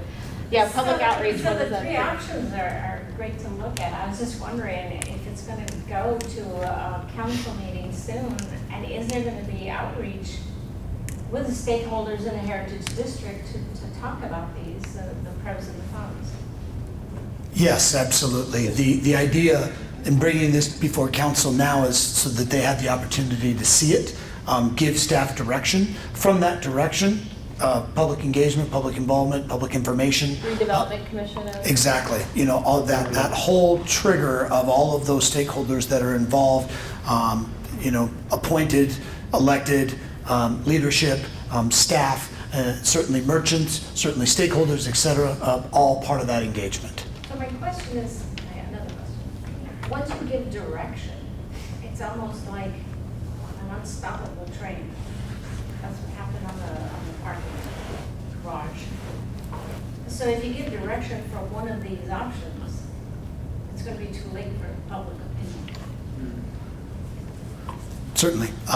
We would be more than happy to vet out all of these options. This is, at this point in time, option one is based on some of the measures, some of the criteria on this section were some of the things considered. I think it would be very important, Mary Ellen, to engage the public and have this discussion so that they understand what has gone into this thought process. I think, and this process is a little bit different for me than, let's say, design of the regional park, where Right. there's a lot of community output and conversation because we're all going to design. This is a little bit different because the goals are very clearly defined. We need to move traffic, we need a secure water line, and we want to make sure we're maximizing land value in the downtown. I'm probably missing one or two of the goals that you already mentioned, but it is a slightly different process because of the nature of what we're doing, and because it's not just a free open space to just, now we get to decide where the lines on the map go. This is very much a goal-oriented process. So while public input is obviously something that we're seeking out at every level that you've already presented on multiple occasions on redevelopment plan, for example, to the redevelopment commission, and this was really our first view of it from here. But there's so much that goes into that I do think that the end result is a little bit different because you're not starting with a blank slate. There's a very specific goal to be achieved. Does that make sense? It's not like the park, And I just have to say, I think that the merchants are aware of all the obstacles in the Heritage District. I really do believe that. Mayor, not only that, I feel like, as a council, we don't make that decision until that vote takes place. We're still all have open ears and ready to hear there's things we haven't thought of that people are bringing forward, or there's a real clear, preference from people in the area and they're making good arguments, I mean, we definitely can still change direction. So I think there's still a lot of value going out there, letting, the stakeholders know what we're thinking of doing, getting their feedback. They can see all the options, and we'll have that all compiled and ready for us before we make a decision as a council. And I still think that all still has value, and we're certainly going to listen to that. So. We do have an October 4th merchants meeting. We do. This will be a great draw for that meeting. Wonderful. When we finally do the construction on this, can we do it over the summer, especially if there's universities in this building? Because that's the least used time in the Heritage District. The market's smaller on Saturdays. Right. This building won't be as heavily used. Just FYI. To start thinking about now for timing wise. David's nodding his head. Yes, he's You've got nodding. it on the David's record, nodding. Bridget. Yes. I told you. I told you summertime. And I lead over to Scott because this plan has been in effect for many years. I mean, we discussed this plan probably 15 years ago to divert traffic behind Gilbert Road in almost the exact same spot. Yeah. Further back than that, I argued to put parking on Gilbert Road, angled parking, many years ago. We lost that. Before I was on planning. That just makes people feel good, Scott. It You does. can actually use it. I mean, saw the photograph of old Gilbert. There you go. Yeah. All right, we have 40 minutes. This has been great feedback. Thank you very much. Development focused. And so in this section, we're seeking direction from mayor and council on issuing RFPs or requests for proposal in the Heritage District. And so some of the sites that come to mind based on some of the, from what I understand of Patrick's goals are to dispose of some or sell properties or lease properties in the Heritage District. And so this 9-acre site becomes one of the most obvious with the demand in the Heritage District right now. This site gets a lot of inquiry, and we have held a lot of meetings about this particular site over the years. So again, some of the attributes that define this site: a 9.1 acre site, Heritage Village Center zoning. What that means is ground floor retail with office or living above. It is a gateway piece of property into the Heritage District, and certainly today it serves as a surface level parking lot. And so the idea behind this property is that we would look for council's desire to put this property out for an RFP sometime in the next year. We've communicated to others, even most recently, it's just the other day at the Urban Land Institute, that we would be having a conversation with mayor and council over the next couple of months about this site specifically, and for them to reach out to staff and contact us if they want to talk to us about the site. There's been no provision for selling the site or leasing the site or getting it out in any particular period of time. The dialogue has always started, ended with we need to talk with council and get that direction. So staff is seeking direction on this site in particular. Let me ask you a question. Sir. When we get a new operator in the university building, do we want to take a pause because they may want to expand? I don't know. What's the thought here? The thought is that that the operator of this building would likely be more than one operator, so it would be operators. And that there's a number of parcels in the Heritage District that the town owns that we could share with them. But your point's well taken. Well, I'm just thinking about continuity, right? Sure. If we, let's say, the new operator or operators of the university building have some great success, and now they're thinking, you know what, we can expand. Sure. I'm just trying to get a feel here of, and I know we can go to the west and to the south, but again, I just want to make sure before. Yeah, so the thought is, Eddie, for the university to preserve all that ground going west for university purpose, even this parking lot could go and another building be placed there. If you utilized all of that, you probably have 500,000 to 600,000 square feet of university purpose space, which would probably be about as much density as you'd want in a district of this size until David gets our rail line low grade. Yeah. Which he promised us he would do before. A year and a half, right? A year and a half? But to your point, residential accommodations are probably something that it would be, fall outside of that general area that in the future it may be good to accommodate. The thought is, you know, with this timing to possibly work to preserve some ground back there for a more of a dormitory style product for the university.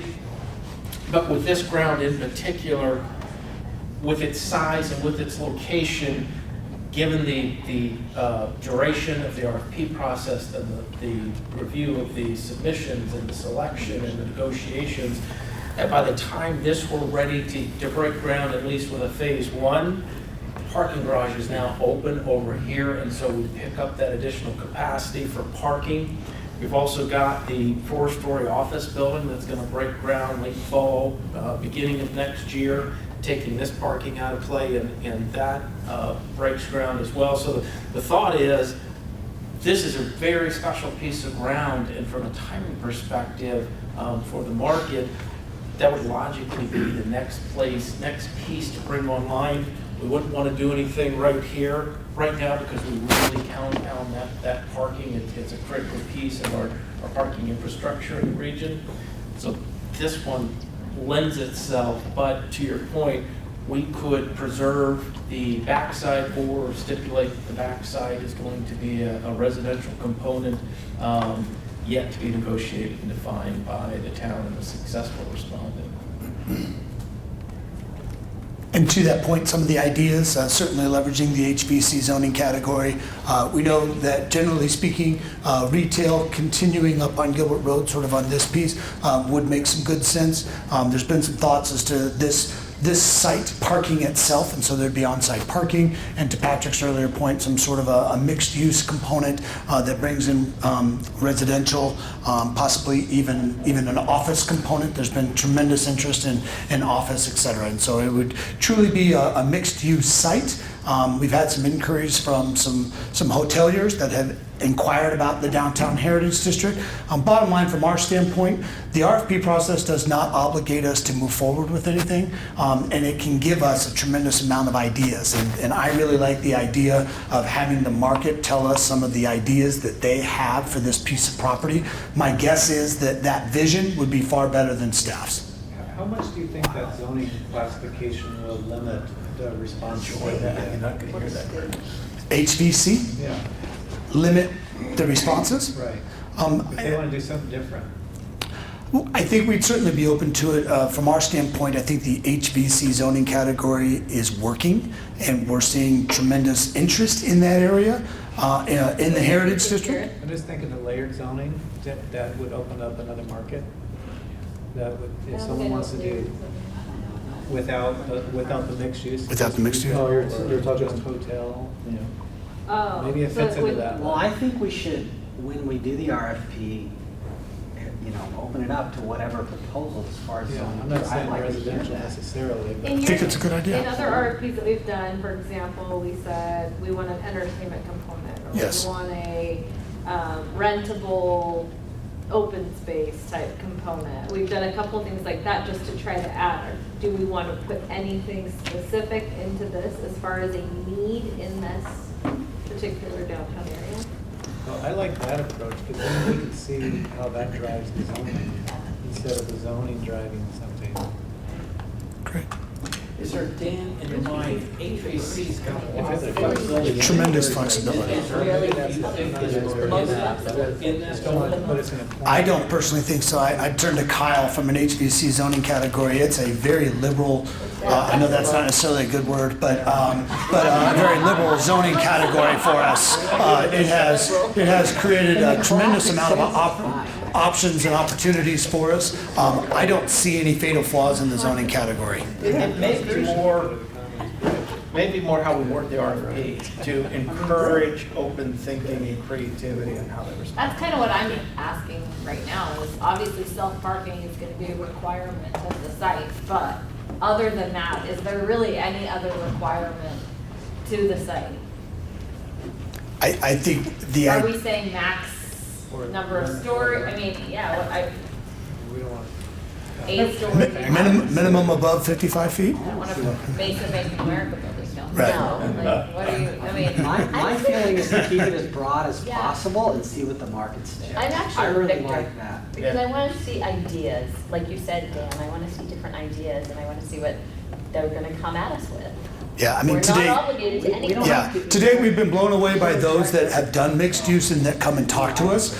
Those that say, I want to carve out this piece for garden-style apartments and we'll leave the rest, those have not been the most interesting conversations. They've No, been I like, really like to see a mixed use that really works and blends together. Right. That's what I want. We might want to define the RFP by the outcomes we seek to achieve. You park yourself, generate revenue to the town, you bring new features or new characteristics. Maybe think about the outcomes, and then you tell us, what you would bring to best meet those. Yeah. Mayor's looking at her watch, so want to make sure. Yeah, Brewers, excellent idea, Maryland has to hold up the Brewers. In addition to that site, this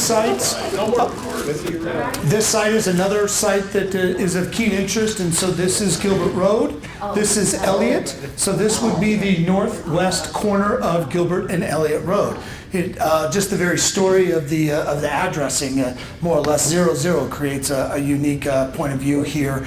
Some of the attributes that define this site, 2.8 acres or 2.9 acres.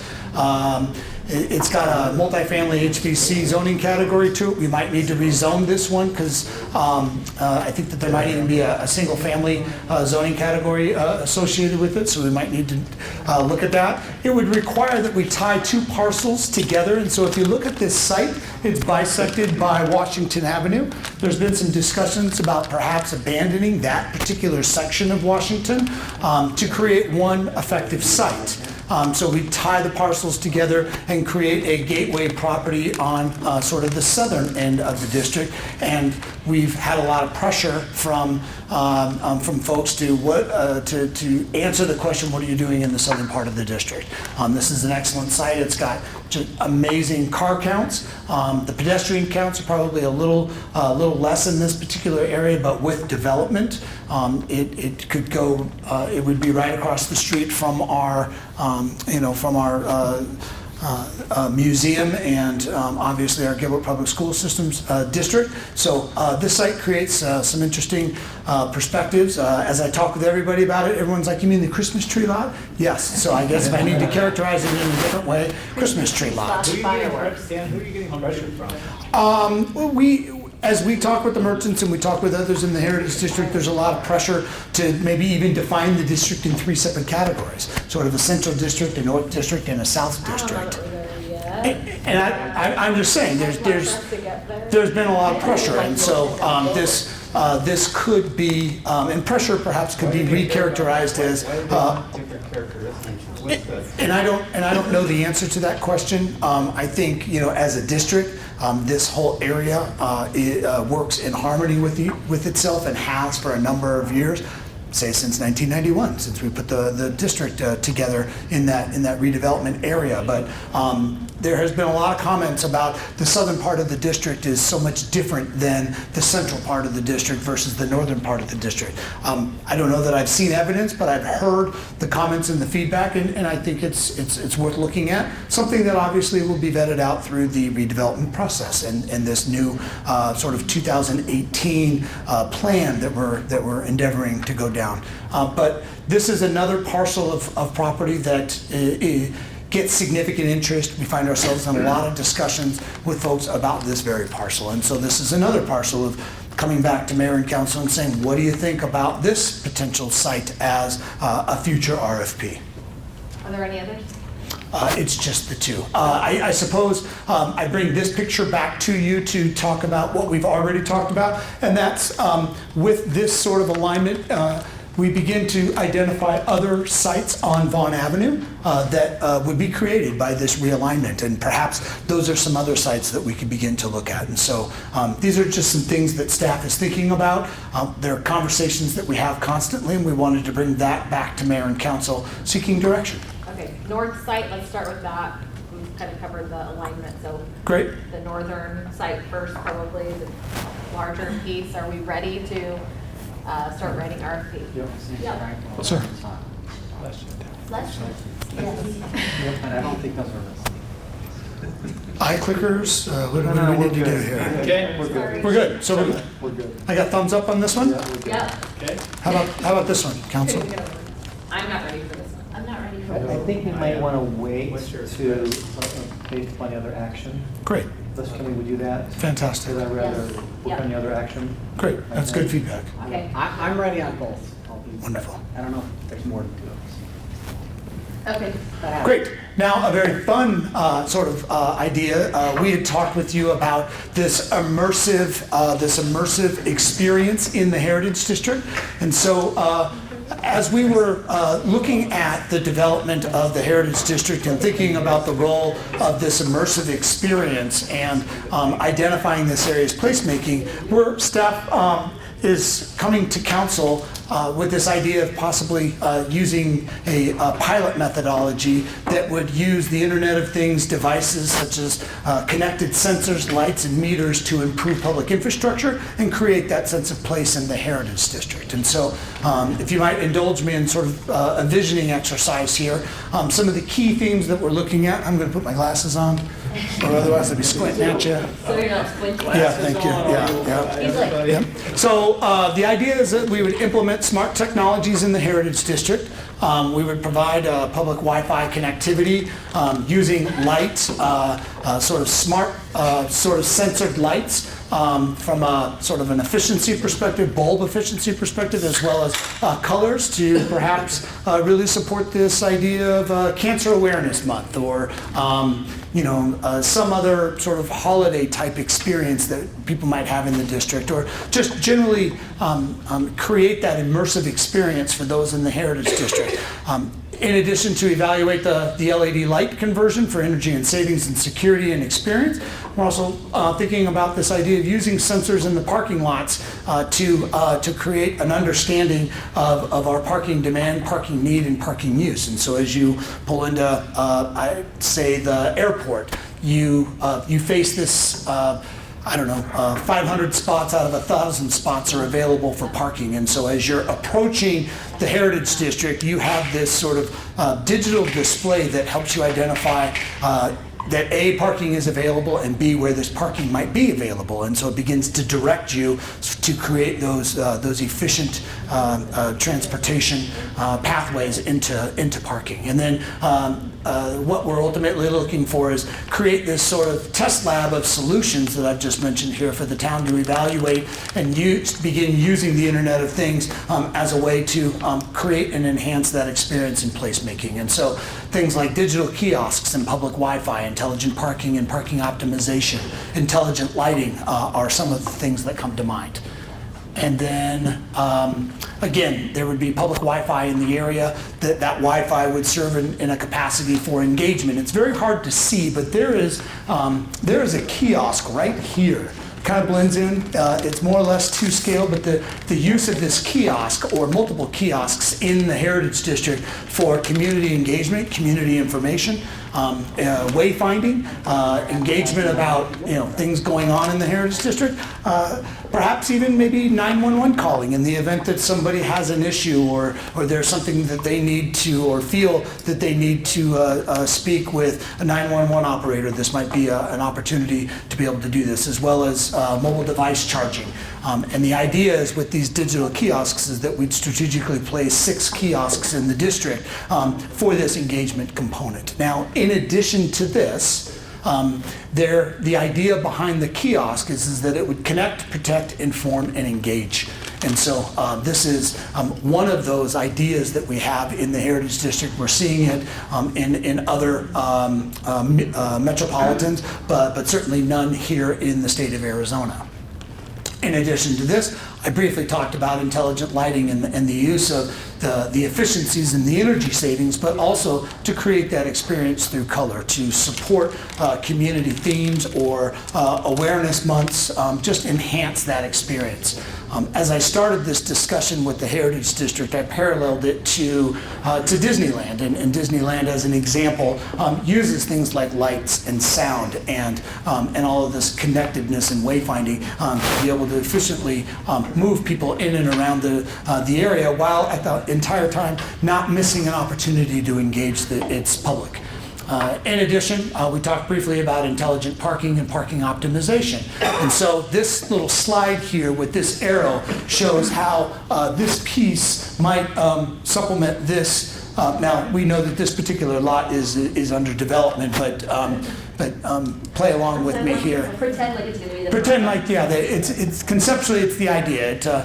It would be put in certain parking lots, it would be put in the parking garage, it would create these video sensors and create tremendous analytics to help us with understanding our pedestrians, what they're doing in the area, where they're going, the type of information that they want.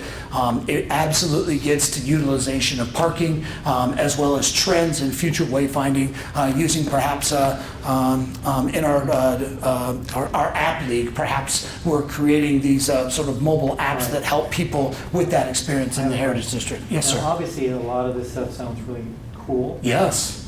But it sounds like to me, I would love if the merchants to have some stake into this, because to me, the merchants are going to benefit from all of the beautiful aesthetic components of that experience. So I would like to have, the merchants have a stake in it and, put some dollars behind it if they want that type of environment. I think that's going to be the big question is, it sounds cool, but how much is it going to cost and who's going to pay for it? And then I had another follow-up. Yes, sir. So when we talk about parking availability, would there be some reduction in the cost of parking infrastructure because we could utilize more percentage of the actual parking? You know what I'm saying? Because in Understand. every parking study, there's an assumption of max kind of Minimum, vacancy you're gonna maximum, get, and still people just feel like there's no parking at some point because they don't know where it is. Right. So could this help us save money on the parking side? So I'd like to see a lot more of that information about ROI and who's going to pay and how and all that. To that point, Councilmember Peterson, this can provide to us something that we historically haven't had, and that's data. That's information. That's specific information about utilization, and ultimately, that information leads to efficiencies, and efficiencies generally lead to cost savings. Yeah, Dan, can I jump in real quick? Please. One of the things too about cost, so with all of this, Dan talked about the immersive environment, and that really is what all of these pieces to the various puzzle that we're creating down there creates. And if you think about the district and the community's 30-year investment in turning this once agrarian downtown for an agrarian community into downtown that meets the needs of a suburban community, and we've done exceptionally well to this date, and there's a lot of people that deserve credit for that. Where we're at today, we've got an incredible offering of theater and restaurants and now entertainment, and there's more coming. We're seeing a workforce down there. We're seeing living options. And if you think about what will differentiate this from Chandler, from Tempe, from Scottsdale, from Phoenix, is some of those things that are the conveniences. You think about Mill Avenue, what is the hurdle to going to Mill Avenue? You think about how the traffic is a nightmare. It's a pain to find parking. Tons of ASU students. I feel old when I go to that. Yeah, or you think about Scottsdale. Like, You I don't think about think you're reminded Scottsdale that. and its traffic, and again, trying to find parking. So with this kind of utilizing and benefiting from where the current state of technology is, if we maximize the circulation on our roads, because now instead of trying 3 different places to park and not finding a park, with sensors that count the number of cars in and out of a lot, and then transmitting that to wayfinding signage along the roadways, you're gonna know to not even take a left on the page because the surface lot's full, but the Vaughn garage has capacity, or the Vaughn North, the Vaughn South. So you're gonna be more efficiently and less frustrating to find parking. I think all of us will agree to that technology. Yeah. It's just back to So where the cost is. I'm all for this. To that point, we've had some conversations with Verizon. They have a product in which Dan, a big portion of the cost would get underwritten through some advertising. Correct. Those kiosks that Dan showed some representations of, they'd sell advertising on those that would help pay for the technology that gets installed. With the LED lighting, the cost per kilowatt hour to run LED bulbs and their length, there's substantial savings there that could could go to fund the cost of replacing out that system. And with the LED system, since we're going to do that, there's also intelligent systems that interconnects all the bulbs, just like the stuff you see in your homes, which I don't know still who would do that, multi-lighting, colored lighting in their home. But it's the same concept, only it'd be district-wide. So, But again, as it relates to me, the experience of that, the type of lighting is limited to a light pole.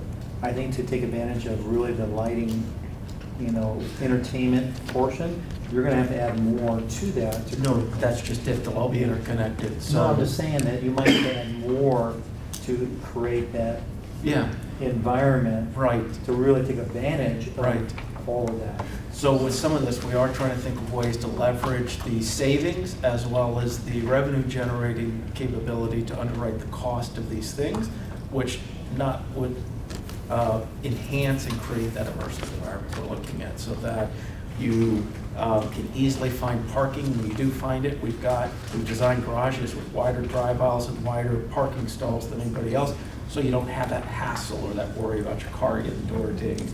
You've got a lighting system which not only provides for a safer environment and a more economical cost of ownership for us, but it can also be adjusted for holidays. You can adjust it to Christmas time themes or whatnot, and very easily add a sound component into that, and play Christmas music throughout the district.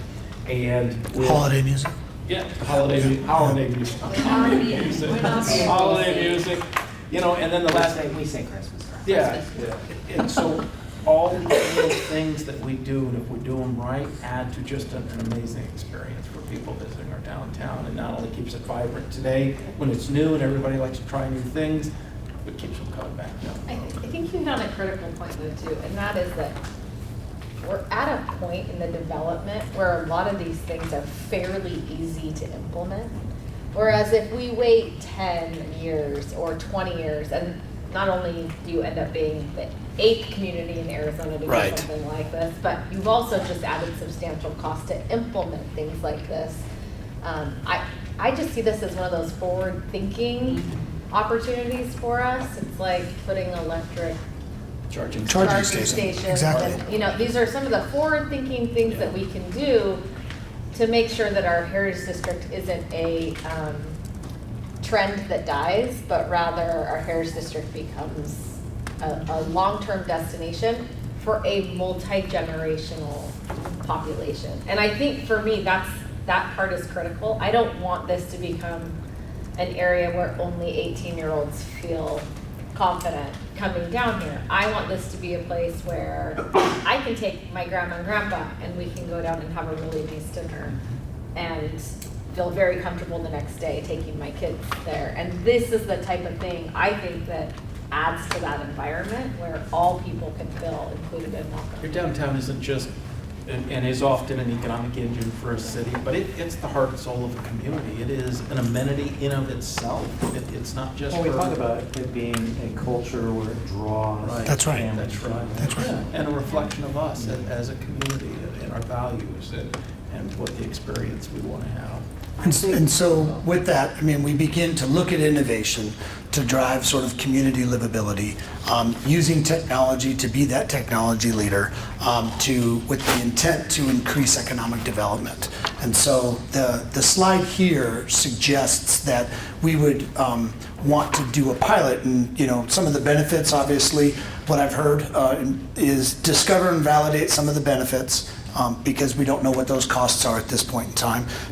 By applying those sort of solution comment in a sort of limited environment, so in a test environment, and with a north, south, east, and west very specific boundaries, this becomes an easy place to do so and create that sort of test lab or test bed. Should it be successful, should it be in the direction that we want to go, it has scalability opportunities into perhaps the regional park.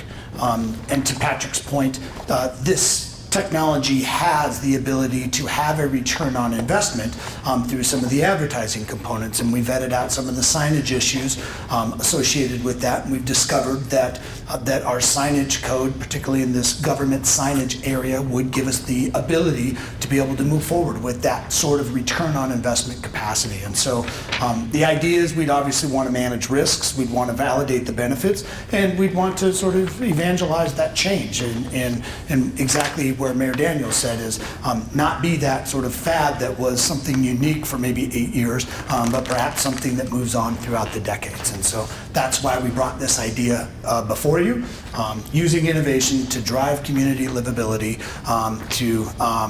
to be a technology leader and to enhance that experience so that from an economic development standpoint, people stay longer and want to come back more because of that immersive experience. Do you think that this would be worth running by the consultant that's going to be coming on board to see what their experience has been with something like this in other communities where they may have done something like this? It's an excellent point. Thank you. Again, just want to see the business case. Numbers have to work. Absolutely. We're pouring millions and millions down here. Are we getting out hard dollars? Not to the rate that I would like to see. And this would be another one. Obsolescence of technology in 3 to 4 years, right? Sure. We're talking routers and switches. Those things are going to break. They're going to wear down. Are we creating another department under Kramer to maintain all this? You know, that's kind of the staffing structure. That's what I would be looking at, the business case of it. Great. They're on to you, Mark. Mark's grumbling. Jared, one of the things we're doing for the spring retreat is that return on investment you guys have asked us for. So we are working on compiling all that data to show you the See, investment. I did follow up on all the requests. That's great. Yep. You get an A. Now, you may not like the data, but. She can't handle the outcome. Well, She just and handles there the are, outcome. just full disclosure, Jared, one of the things we're gonna do for you guys is it's all the indicators down there, not just the return directly to the town, but as well as property values, and show you property values and how they have risen and kind of radiated out from the district. We're gonna show you crime stats and how crime is dropping in the district and radiating out. It's more than just what we're investing there and getting out of there. There's a lot of things that are Yeah, we need to ancillary start to with that. the cash flow analysis, but all the other stuff. Yeah, that's all is part great, of it. Yeah, all part of it. Great. Excellent. I agree with Jared on the business case. It's Wonderful. And you should too. I did, I I try to totally, I agree with also him have to look at sometimes. it for a couple of things. She's seen it before. Yes. So, yeah. Well- I love being the best at things. I would love to find something that we can be the first at. And technology is one thing that always excites me. I'm the techie girl. That's why I married a software engineer so he can take care of me. Seriously, I have my own IT guy. Maintenance. He does my IT work for me, but, so I want to see, what the other council members ask for cost, because we have no idea. Right. But I love this concept. Great. Substantially more affordable than you might think. The idea That's it. of, we've got people down there, let's create a net that now keeps them down there. Exactly. It's nice, I like that. It's just, now we gotta see how that. It doesn't cost as much as you think. All right. Heritage 2.0. All right, Dan, you still got 2 more quick sections? I think it's one, actually, isn't it? I don't know, you got. Garage update, and then we're done. At least for this section. Oh, you incorporated. Lighting and sound into smart. Yeah, lighting, sound, all of that into Can I just ask? Garage Mahal. All right, I just want to ask one question, and it relates to PD on our parking garages. The thought of putting the speakers on the upper deck that blast, some really classical, German opera or whatever. Really Is that a loud. genre? Classical German opera? Something that would discourage the loitering on top. Could you add that as part of your sound, thing in there, that we add some Don't play speakers? Bob Marley Just a up way there. to discourage. Graceful. Yes, and proud to serve. Absolutely, yes. I'm just trying to think of a way that's, It works out in front of convenience stores. So I And in this section, I'd like to hand it back over to David Fabiano to give you all the update on the garage. I'm thinking of Grieg in the Hall of the Mountain King. Would be wonderful. That would drive those youth off. We really need to do background checks.